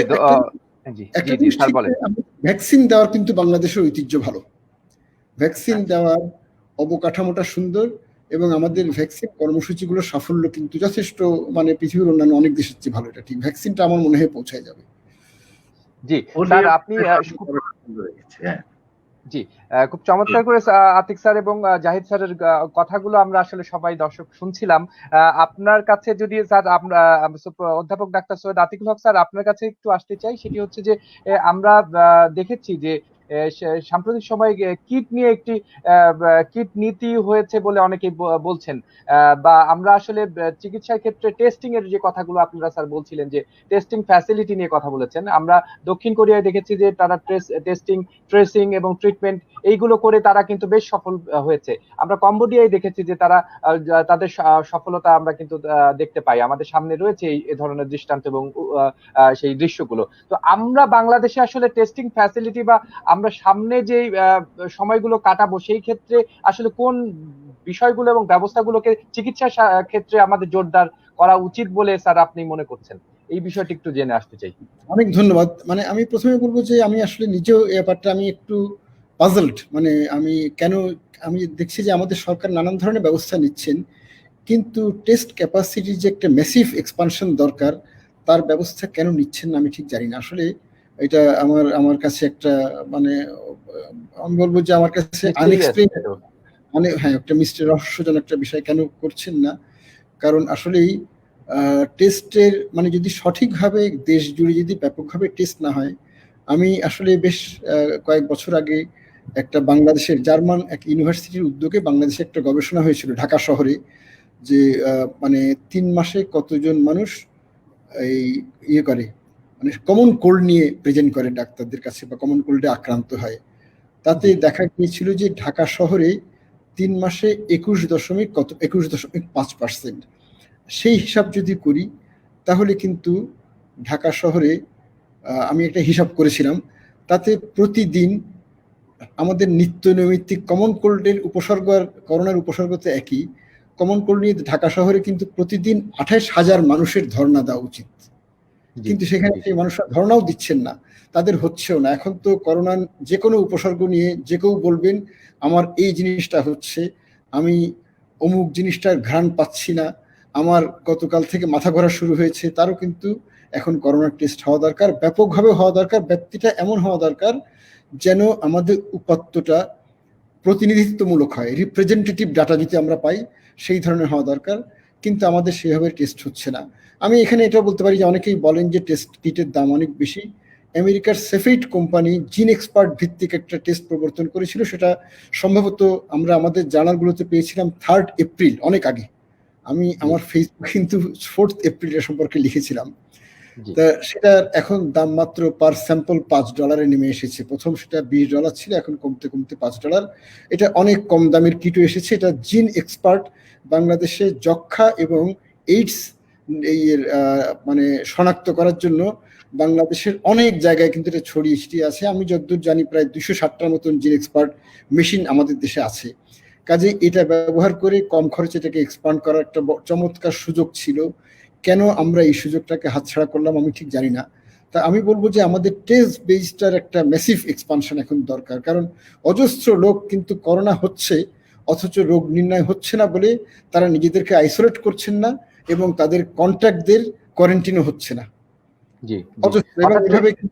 এইভাবে কমিউনিটি ট্রান্সমিশন ব্যাপকভাবে হচ্ছে। মানুষের মধ্যে সচেতনতার কোনো তৈরি হয়নি এখনো। এই যে একটা উপসর্গ হলে হেলথ ফ্যাসিলিটিতে রিপোর্ট করা, জানানো যে আমার টেস্ট দরকার, আবার কাকে জানাবেন সেটাও কিন্তু পর্যাপ্ত পরিমাণে, যেমন হটলাইন যথেষ্ট না। গোটা দেশব্যাপী আমাদের ভলান্টিয়ার টিম তৈরি হওয়ার প্রয়োজন ছিল, যেখানে মানুষ তার দৌড়গোড়ায় কাউকে পাবে যে হ্যাঁ আমার গলা ব্যথা হচ্ছে, আমার কি করোনা কিনা এই জিনিসটা জানার। সেরকম কোনো ইনফ্রাস্ট্রাকচারও কিন্তু আমাদের জরুরি ভিত্তিতে তৈরি করা হয়নি, এবং আমি মনে করি এখন সেটাও দরকার। নানানভাবে জনগণের সচেতনতা সৃষ্টি করা দরকার, যেন সোশ্যাল ডিস্টেন্স আমরা যেটা বলি, এই যে আমাদের গবেষণা হচ্ছে আইভারমেকটিন নিয়ে, আমাদের আমদানি হচ্ছে ফ্ল্যাভিপিরাভির এবং রেমডেসিভির মতন অত্যন্ত দামি দামি ওষুধ, অথচ এই যে সোশ্যাল ডিস্টেন্সিংটাকে নিশ্চিত করা, তারপরে প্রত্যেকের মাস্ক ব্যবহার করা নিশ্চিত করা, এবং প্রত্যেকের হাত ধোয়ার ব্যাপারে প্রত্যেককে সচেতন করা, রেসপিরেটরি হাইজিনের ব্যাপারে, এই ব্যাপারে কিন্তু আমাদের সচেতনতা তেমন হয়নি। অথচ এগুলো তুলনামূলকভাবে কম খরচে কিন্তু এই জিনিসগুলো করা সম্ভব ছিল। আর এখনো আছে, এখনো জাস্ট জোর দিতে হবে। আমার শুধু অগ্রাধিকারটা কোন দিকে আমি দেব, আমার অগ্রাধিকার নির্ণয় করতে হবে এবং সেই অগ্রাধিকারটাকে প্রয়োগ করতে হবে। অর্থাৎ সেদিকে সুনির্দৃষ্টি দিতে হবে। স্যার আমি একটু অভিযোগ নিয়েই যদি বলি, এটা কি সেটা হচ্ছে যে বিভিন্ন হাসপাতালগুলো তারা বলছে যে যেগুলোকে ডেডিকেটেড হাসপাতালও বলা হয়েছে, সরকারি পর্যায়ে তো তারা চিকিৎসা করছে, কিন্তু সেগুলো তো অলরেডি সেগুলো বেড সংকুলন হচ্ছে না, তারা স্যাচুরেটেড। এখন বিভিন্ন বেসরকারি হাসপাতালগুলো এবং অন্যান্য যেসব বিশেষায়িত সরকারি হাসপাতালগুলো রয়েছে সেখানে চিকিৎসা নিতে গেলে তারা একটা প্রত্যয়ন চাচ্ছে যে আপনি আগে জেনে আসেন যে আপনি করোনায় আক্রান্ত নন, তারপরে আমরা চিকিৎসা দেব। এই যে একটা দ্বন্দ্ব তৈরি হয়েছে মানুষের মধ্যে, এবং চিকিৎসার যে প্রশাসন, স্বাস্থ্য প্রশাসন সেখানে আসলে কতটুকু ভূমিকা রাখতে পারে। কারণ এখানে আমরা জানি যে আসলে চিকিৎসকদের বিশেষ কোনো ভূমিকা নেই, কারণ রোগী ভর্তির ক্ষেত্রে আসলে চিকিৎসকদের দায় আসলে না, এটা হাসপাতাল কর্তৃপক্ষ বা প্রশাসন এটি দেখে। স্যার আপনার কি মনে হয়? এখানে আমার মনে হয় যে মানে অনেকগুলো হাসপাতাল আসলে খানিকটা অ্যাভয়েড করছে সংক্রমণের ভয়, অনেক হাসপাতাল কর্তৃপক্ষ। আবার আমি যদি প্রাইভেটগুলোর দিকে দেখি, তাহলে প্রাইভেট হাসপাতালগুলো এটাও চিন্তা করে যে যদি আমার হাসপাতালে যদি মৃত্যুর হার যদি বেড়ে যায় তাহলে তো হাসপাতালের রেপুটেশন ক্ষুণ্ণ হবে, কাজে সেই রেপুটেশন ক্ষুণ্ণ হওয়ার দায়ভারটাও নিতে চাচ্ছে না আর কি। হ্যাঁ, এই ধরনের কিছু ব্যাপার। আর তাছাড়া অজ্ঞতাও আছে, অজ্ঞতা একটা বিশাল ব্যাপার। যেমন WHO যে ট্রায়াল সিস্টেম, সেই ট্রায়াল সিস্টেমে পৃথিবীর বিভিন্ন জায়গায় এমন অনেক অনুন্নত দেশে এগুলো ইয়েতেও করা হচ্ছে, এমনকি নেপাল, ভুটান এসব জায়গায় করা হচ্ছে এটা। তা এখানে একটা কোশ্চেনার থাকে, যে এগুলি এই কোশ্চেনার ভিত্তিক অ্যাপও তৈরি হচ্ছে, মোবাইলেও করা হচ্ছে এগুলো ব্যাপকভাবে, যে COVID-19 এর এই সিমটমগুলো আপনার আছে কিনা। যদি এই সিমটমগুলো থাকে, অথবা যদি আপনি বিগত 14 দিনের মধ্যে COVID-19 আক্রান্ত কারো সংস্পর্শে যদি এসে থাকেন, তাহলে দেওয়া হচ্ছে ইয়েলো জোন। আর যদি সেগুলো যদি না থাকে, তাহলে তাদেরকে হসপিটালের গ্রিন জোনে চিকিৎসা করা হচ্ছে, এবং ইয়েলো জোনে একজন যাতে আরেকজনের কাছে না ছড়ায় তার জন্য ব্যবস্থাটা অনেক বেশি কঠোরভাবে প্রতিপালন করা হচ্ছে। এরকম মানে প্রত্যেকটা হাসপাতালেই ইয়েলো জোন তৈরি করে, এবং তার পাশাপাশি যাদের ওই সিমটম নাই, যারা ইয়েতে কি বলে ওই সিমটম নাই, যারা 14 দিনের মধ্যে কারো সংস্পর্শ আসেননি, তাদেরকে গ্রিন জোনে রেখে হাসপাতালে পিপি রিসাইকেল করার, মানে রিউজেবল পিপি রিসাইকেল করার ব্যবস্থা, হাসপাতাল ডিসইনফেক্ট করার প্রপার ব্যবস্থা, এই সব কিছু করে কিন্তু হাসপাতালগুলোকে চালানো সম্ভব। তো এবং আমি বলবো যে সব হাসপাতালে রেড জোন বা করোনা জোন দরকার নাই, কিন্তু অনেক হাসপাতাল কিন্তু যদি এই ডিসইনফেকশন, পিপি রিসাইক্লিং এবং ট্রায়ালস পদ্ধতি যদি অনুসরণ করে, অনেক হাসপাতালই কিন্তু অনেক নিরাপদে চিকিৎসা প্রক্রিয়াটা শুরু করতে পারে আর কি। হ্যাঁ, এটা সম্ভব। অর্থাৎ আমরা বেসরকারি এবং সরকারি পর্যায়ে যদি আমি এটা সত্য, আমার যেটা আশঙ্কা যে আমাদের আক্রান্ত রোগীর সংখ্যা প্রচুর বাড়বে, সব হাসপাতাল দিয়েও এই সংকলন করা যাবে না। এবং এটাও ঠিক যে আমাদের প্রচুর রোগী থাকবেন যাদের ঘরে হোম আইসোলেশনের ফ্যাসিলিটি নাই। অনেকের বাসা কিন্তু মাত্র এক কক্ষ বিশিষ্ট বাসা, জাস্ট একটা রুমে থাকেন সংসারে 4-5 জন বা 6-7 জন। অনেক বাসা ওভার ক্রাউডেড, অনেক বাসায় 2 কক্ষ থাকলেও যেখানে রোগীটাকে দিতে পারবেন তার কাছে কোনো বাথরুমও নাই। সবকিছু মিলিয়ে আমাদের একটা কম্প্যাশনেট কম্প্যাশনেট আইসোলেশনের ব্যবস্থা আমাদের রাখতে হবে যারা মৃদু রোগের রোগী। এবং তাদের জন্য আমার মনে হয় যে এখনো আমাদের কোভিড ফিল্ড হসপিটালের দরকার আছে। স্কুল, কমিউনিটি সেন্টার কিংবা হোটেল, এগুলোকে এই ধরনের কোভিড-19 ফিল্ড হসপিটাল হিসেবে এগুলিকে চালু করারও প্রয়োজন সম্ভবত আমাদের দেখা দেবে। আমার মনে হয় যে আমাদের আক্রান্ত মানুষের সংখ্যা ব্যাপক হারে বাড়বে আগামী 1 মাসে। জি, ধন্যবাদ স্যার। আপনি একটি আশঙ্কার কথা বলেছেন এবং সেই আশঙ্কার যদি আমরা আসলে আমলে নেই তাহলে আমরা মনে হয় যে এই বিষয়গুলো নিয়ে চিন্তা করতে পারি। এবং আসলে আমাদের এই মুহূর্তে মুশফিকুর রহমান, আপনি নিশ্চয়ই আছেন, আপনি আমাকে শুনতে পাচ্ছেন নিশ্চয়ই? মুশফিকুর রহমান, আপনি বোধহয় একটি প্রশ্ন করতে চাচ্ছেন জাহিদ হোসেন স্যারের কাছে। আপনি কি আপনার প্রশ্নটি করবেন? জি শিওর স্যার। আপনি যেহেতু দীর্ঘদিন ওয়ার্ল্ড ব্যাংকে ছিলেন, যেহেতু আমাদের ডেভেলপমেন্ট পার্টনার হিসেবে ওয়ার্ল্ড ব্যাংক খুবই গুরুত্বপূর্ণ ভূমিকা রাখছেন এবং পার্টিকুলারলি পার্টনিং টু টেকনোলজিও আমাদের সাথে কাজ করেন, আমাদের এডিবির সাথেও আমরা কাজ করি বেসিসে স্কিল ডেভেলপমেন্টে। ওয়ার্ল্ড ব্যাংক মূলত যেটা বেসিক্যালি করছে সেক্টরাল ডেভেলপমেন্টের জন্য অটোমেশন কিভাবে সম্ভব, বেশ কিছু বড় বড় প্রজেক্ট নিয়ে কাজ করেছে বাংলাদেশে, ভিডিএন সাকসেসফুল প্রজেক্ট। কিন্তু কিছু কিছু প্রজেক্টে যেটা হচ্ছে, যেটা আর্মেনিয়ার একটা উদাহরণ দিলেন স্যার, যেমন ধরেন ভ্যাট অনলাইন, একটা ভিয়েতনামিজ কোম্পানি কাজ করলো, প্রায় 300 কোটি টাকা খরচ হয়ে গেল, সেটা কিন্তু এখনো সাকসেসের মুখ দেখেনি স্যার। এটা একটা বড় কারণটা স্যার, এবং বেশ কিছু বড় বড় প্রজেক্ট দেখবেন যেগুলি আসছে, আমার সামনেও একটা $100 মিলিয়ন প্রজেক্ট আসছে, সেটা হচ্ছে সিঙ্গেল উইন্ডো সব মিলে। আমার খুব সন্দেহ স্যার এই প্রজেক্টটাও কিন্তু যদি ঠিক মতো লোকালাইজেশন না হয়, সেই প্রজেক্টটাও কিন্তু ভেস্তে যাবে অনেকগুলি টাকাতে, এতগুলি সবকিছুতে স্যার। কিন্তু খেয়াল করবেন স্যার, কাস্টমসটা কিন্তু ঠিকই চলছে স্যার, আনটার্ডেড জিনিসটা স্যার। এখন সিপিটিউর সাথে আমরা অনেক বার্গেন করেছি স্যার, কারণ যেখানে যদি লোকাল ভ্যালু এডিশনটাতে যদি না আসা হয়, একই জিনিসটা স্যার স্বাস্থ্য ক্ষেত্রের সাথে হবে। পুরো জিনিসটা যদি আমি মেশিন থেকে শুরু করে সব জিনিস যদি ওদেরকে দিয়ে দিই, end of the day who is going to run this show? এই পলিসি লেভেলে এই জিনিসগুলি স্বাস্থ্য ক্ষেত্রে হোক, যে কোনো এডুকেশন ক্ষেত্রে হোক, যে কোনো ক্ষেত্রে যদি পলিসি লেভেল ক্ষেত্রে না আসে, লোকাল কোম্পানিও ডেভেলপ করবে না, টাকাগুলি নষ্ট হবে। লোকাল কোম্পানি ডেভেলপ করা মানে সেখানে আমাদের এই যে পিরামিডের মতো, যেখানে আপনার ইউজার বেস, আমার প্রচুর এমপ্লয়মেন্ট আসবে, সেই জিনিসগুলিকে এনশিওর করার জন্য পলিসি লেভেলে আমাদের সিরিয়াসলি স্যার কাজ করতে হবে, এনশিওর করতে হবে। মুশফিক ভাই, আপনার প্রশ্নটি কি ছিল? জাহিদ হোসেন প্রশ্নটি ছিল স্যার, ওয়ার্ল্ড ব্যাংক যেহেতু তার গাইডলাইন অনুযায়ী চলে, যেভাবে একই জিনিস যখনই তারা একটা টেন্ডার করে, টেন্ডারে বলে পৃথিবীর এমন জায়গাতে 2টা কাজের অভিজ্ঞতা থাকতে হবে। তো আমার দেশে প্রথমেই একটা কাজ আমি আনলাম, আমি তো পার্টিসিপেট করতে পারতেছি না, সেখানে কিন্তু বলে দিচ্ছে না যে একটা লোকাল কোম্পানির সাথে পার্টিসিপেট করে লোকাল কোম্পানি কিভাবে থাকতে হবে। আমি স্যার এই জিনিসগুলো পলিসি লেভেলে যেতে অবশ্যই থাকে, আদারওয়াইজ প্রজেক্টগুলি সাকসেসফুল হবে না। এই বিষয়ে প্রকিউরমেন্টের সিস্টেম নিয়ে হয়তো উনি কিছুটা বলছেন স্যার, আপনার কি এই বিষয়ে কোনো উত্তর আছে কিনা স্যার, আপনি যদি এটি বলেন। না, বলছি এখানে ধরেন ওয়ার্ল্ড ব্যাংক, বাংলাদেশের তো ওয়ার্ল্ড ব্যাংক গোষ্ঠীর মধ্যে যেই অঙ্গটা বেশি অর্থ দেয় সেটা হলো ইন্টারন্যাশনাল ডেভেলপমেন্ট অ্যাসোসিয়েশন। আইডিএ কিন্তু সরকারকে সরাসরি অর্থায়ন ছাড়া তাদের ম্যান্ডেট এলাও করে না যে সরকারের বাইরে গিয়ে সরাসরি ইন্টারঅ্যাক্ট করে প্রকিউরমেন্ট। ওয়ার্ল্ড ব্যাংক নিজে প্রকিউরমেন্ট করে না, প্রকিউরমেন্ট করে যে ইমপ্লিমেন্টিং এজেন্সি যারা আছে তাদেরকে এই প্রকিউরমেন্টটা করতে হয়। তো সেখানে যে ইমপ্লিমেন্টিং মিনিস্ট্রির পলিসিটার উপরই নির্ভর, এটা একটা নেগোসিয়েশনের সময় একটা প্রক্রিয়াটা, ক্রাইটেরিয়া গুলো নির্ধারিত হয়, কিন্তু ইমপ্লিমেন্টেশনটা কিন্তু সম্পূর্ণভাবে মন্ত্রণালয়ের উপর থাকে। মন্ত্রণালয় থেকে যদি ইনিশিয়েটিভটা আসে যে আমরা এইভাবে করতে চাচ্ছি, তাইলেই কিন্তু আপনার এই কাজগুলো বিশ্ব ব্যাংকের সম্মতি পাওয়া এবং অর্থায়ন পাওয়া যথাসময়ে সেটা সম্ভব হয়। কিন্তু আপনার যদি সরিষার ভিতরে ভূত থাকে, তাহলে কিন্তু আপনি কোনো জাদুই কাজ করবে না, আপনার জাদুও কাজ করবে না, ডিজিটাল সলিউশনও কাজ করবে না, বিশ্ব ব্যাংকের ফাইন্যান্সিং লেভারেজটাও কাজ করে না। তো ওই জায়গাটাতে আমাদের একটু মানে আরো উন্নত হতে হবে, আরো বেটার করতে হবে। নাহলে ধরেন সরাসরি ফাইন্যান্সিং তো প্রাইভেট সেক্টরের সাথে করে আইএফসি, সেটা আপনার নিশ্চয়ই অভিজ্ঞতা আছে আইএফসির সাথে, সেখানে সম্ভব। কিন্তু আইডার যেখান থেকে আমরা সিংহভাগ অর্থটা পাই, মোটা দাগের অর্থটা, সেটা কিন্তু পাবলিক সেক্টরের মাধ্যমে হইতেই হবে।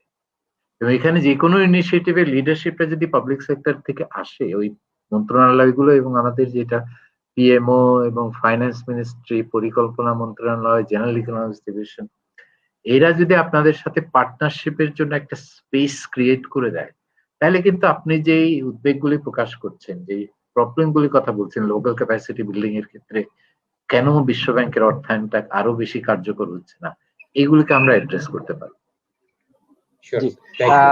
ধন্যবাদ। আমার মনে হয় যে আমরা আলোচনা বেশ খানিকটা লম্বা করে ফেলেছি, আমাদের আজকের আলোচনা শেষ করতে হবে।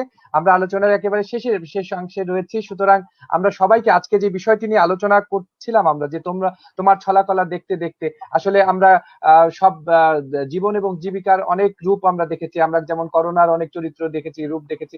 তো সুতরাং আমরা যে আজকে যে বিষয়টি নিয়ে আলোচনা করেছি, নিশ্চয়ই এখান থেকে অনেক কিছু বেরিয়ে এসছে। আমরা যদি এখন আমাদের যে সম্মানিত আলোচক বৃন্দ রয়েছেন, তাদের কাছ থেকে শেষ কথাটি আমরা নিয়ে আসতে চাই এবং আমাদের অনুষ্ঠানের শেষ করব। এই প্রথমেই আমি একটু মুশফিক ভাই আপনার কাছে প্রথম শেষ কথাটি আমি শুনতে চাই আজকের আলোচনার। আপনার ছোট্ট করে যদি আমাদের আলোচনার শেষ অংশ, অর্থাৎ আপনার যদি কোনো পরামর্শ থাকে বা আমরা যে বিষয় নিয়ে আজকে কথা বলেছি তার শেষ অংশটি আমি শুনতে চাই।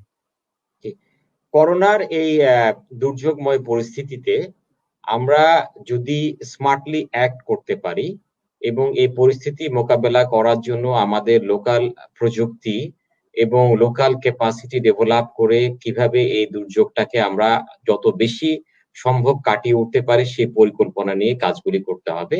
এবং সেই পরিকল্পনার একটা বড় অংশ থাকবে technology, how to use the technology. তাহলে একমাত্র সম্ভব দ্রুত গতিতে আমরা এই জিনিসগুলিকে রিজলভ করতে পারবো এবং দেশকে এগিয়ে নিয়ে যেতে পারবো। ধন্যবাদ। জি, ধন্যবাদ মুশফিক ভাই। আপনি খুব চমৎকার করে বলছিলেন যে প্রযুক্তি ব্যবহারের যে প্রশিক্ষণ, সেটিও আমাদের কিন্তু আসলে প্রয়োজন রয়েছে এবং আপনি অনেকগুলো গুরুত্বপূর্ণ তথ্য আমাদের দিয়েছেন। আপনার হাতের সেই ম্যাজিক নিশ্চয়ই কাজ করবে। আপনি যে কথাগুলো বললেন সেগুলো যদি আজকে ম্যাজিক হিসেবেই আমরা নেই জাহিদ হোসেনের ভাষায়, তবে আমরা নিশ্চয়ই হয়তো আমরা যে ডিজিটাল বাংলাদেশের যে মূল ফসলটি সেটি হয়তো পেতে পারি। আমি জাহিদ হোসেনের কাছে আসবো। আপনি দীর্ঘদিন বিশ্ব ব্যাংকে কাজ করেছেন এবং অর্থনীতি, স্বাস্থ্য নিয়ে আমরা কথা বলছিলাম। আপনি অনেকগুলো পরামর্শ দিয়েছেন। আমাদের বাংলাদেশকে আসলে এগিয়ে যেতে হবে, জীবনের চাকাকে সচল করতে হবে, অর্থনীতির চাকাকে সচল করতে হবে। সুতরাং আপনার কাছ থেকে আমরা বিদায় নেবার আগে আপনাকে শেষ কথাটি শুনতে চাই।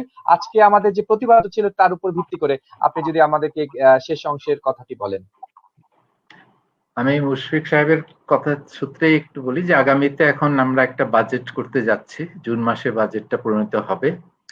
করোনার ছলাকলা মোকাবেলা, এইটার জন্য এই বাজেটে বিজ্ঞান ভিত্তিক, এভিডেন্স ডেটা ভিত্তিক এবং টেকনোলজি এবং স্বাস্থ্য খাত, কৃষি খাত, এখানের একটা যে সিনার্জি আছে,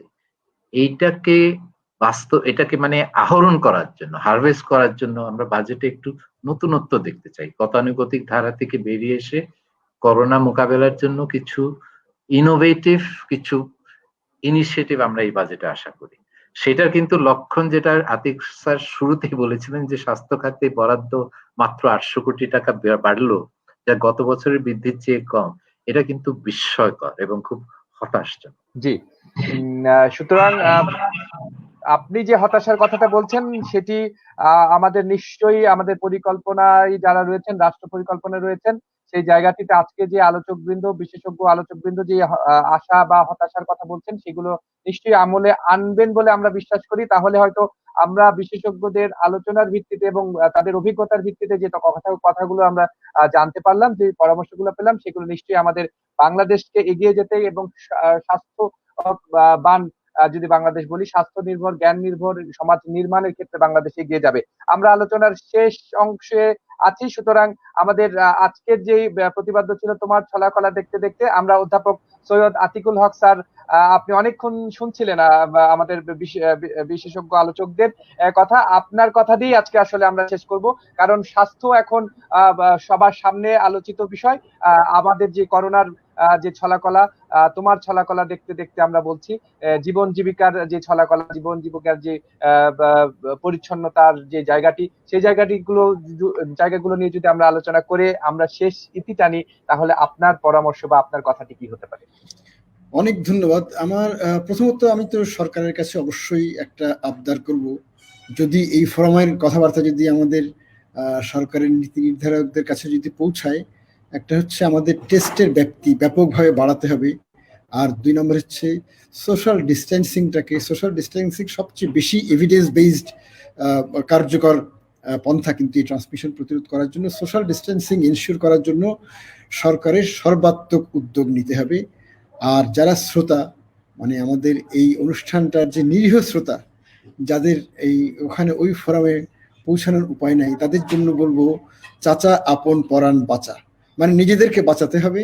এই জন্য বাসা থেকে যত সম্ভব কম বের হবেন, যখন বের হবেন তখন মাস্ক পরবেন, এবং যেখানেই যাবেন, যার সাথে ইন্টারাকশনে যাবেন, কমপক্ষে 6 ফিট 2 মিটার দূরত্ব বজায় রাখার চেষ্টা করবেন সবসময়, এবং হ্যান্ড হাইজিন, যে হাত ধোয়া, এই পরামর্শগুলো ঠিক মতো মেনে চলবেন। জি, অসংখ্য ধন্যবাদ। আমাদের 3 জন আলোচক ছিলেন। সুপ্রিয় দর্শক, আপনারা শুনছিলেন আজকে করোনা প্রবাহের নিয়মিত আয়োজন। সেইখানে আমাদের আলোচনার বিষয় ছিল তোমার ছলাকলা দেখতে দেখতে। আমরা আজকে আলোচক হিসেবে আমাদের এই অনুষ্ঠানে পেয়েছিলাম সম্মানিত অতিথি অধ্যাপক ডাক্তার সৈয়দ আতিকুল হক, প্রাক্তন চেয়ারম্যান রিউমাটোলজি বিভাগ, বঙ্গবন্ধু শেখ মুজিব মেডিকেল বিশ্ববিদ্যালয়, এবং বর্তমানে আপনাদের প্রেসিডেন্ট, এবং একই সাথে ছিলেন জাহিদ হোসেন, বিশ্ব ব্যাংকের লিড ইকোনমিস্ট হিসেবে কাজ করেছেন, প্রাক্তন হয়েছেন, এবং এখন কনসালটেন্সি করছেন সেই বিশ্ব ব্যাংকের, আবার এবং অর্থনীতির যে মোরাল প্রতিষ্ঠান সেই বিশ্ব ব্যাংক, এবং একই সাথে ছিলেন মুশফিকুর রহমান, সেই জাদুকর বলছিলেন আমাদের একজন জাহিদ হোসেন, সেই মুশফিক ভাই, উনিও খুব চমৎকার তথ্য দিয়েছেন। আমাদের প্রযুক্তি নির্ভর যেই নির্মাণ, সেই নির্মাণে আমাদের জীবন নিশ্চয়ই সচল হবে, এই প্রত্যাশা আমরা অবশ্যই করছি। সুপ্রিয় দর্শকবৃন্দ, আপনারা যারা শুনছেন, নিশ্চয়ই আমাদের এই সময় আপনারা আমাদের আলোচনা প্রতিদিন শুনে থাকেন, এবং আমরা বিশ্বাস করি যে আলোচনার মধ্যে থেকে যেই বিষয়গুলো, এক্সট্রাক্ট গুলো যেগুলো চলে আসে, যে ফসলগুলো চলে আসে, যে ফলগুলো আসে, নিশ্চয়ই আমাদের সামনে এগিয়ে যাবার ক্ষেত্রে সেটাই পাথেয় হিসেবে দেখা দেবে।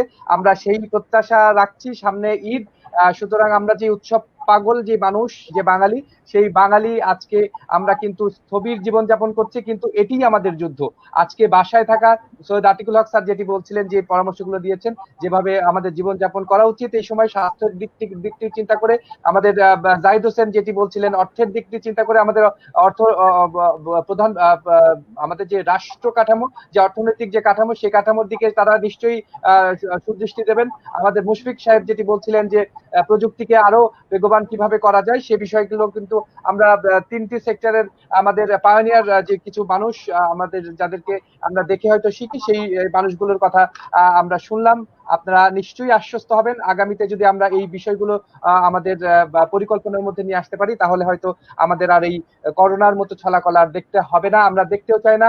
করোনা ঘুমিয়ে যাক, জীবিত হয়ে থাকুক জীবন, আমাদের জীবন চাকা চলুক, আমাদের অর্থনীতির চাকা চলুক। আমরা এই জীবনের যে যত বৈচিত্র্য, সবুজের যত বৈচিত্র্য, আমাদের পৃথিবীর যে বৈচিত্র্য, সেই বৈচিত্র্যগুলো যেন মানুষের জন্য হয়ে থাকুক। করোনা হারিয়ে যাক আমাদের সকল অসুখ, আমাদের হারিয়ে যাক সকল জীবাণু, শুধু বেঁচে থাকুক আমাদের জীবন, আমাদের বাংলাদেশ এবং সারা পৃথিবী। এই বলে আজকে আমাদের আলোচনা শেষ করছি। তবে আগামীকাল আবার নতুন কোনো বিষয় নিয়ে, নতুন অতিথিদের নিয়ে আপনাদের সামনে হাজির হব, সেই প্রত্যাশায় আজ এই পর্যন্তই। আমি ছিলাম ডাক্তার শাহেদ ইমরান। সবাইকে ধন্যবাদ আমাদের সাথে থাকবার জন্য, এবং একই সাথে আমাদের যারা অতিথি ছিলেন তাদেরকে অসংখ্য ধন্যবাদ। সুপ্রিয় দর্শক, আজকে এখানেই বিদায় নিচ্ছি। শুভরাত্রি। শুভরাত্রি। ধন্যবাদ। ধন্যবাদ।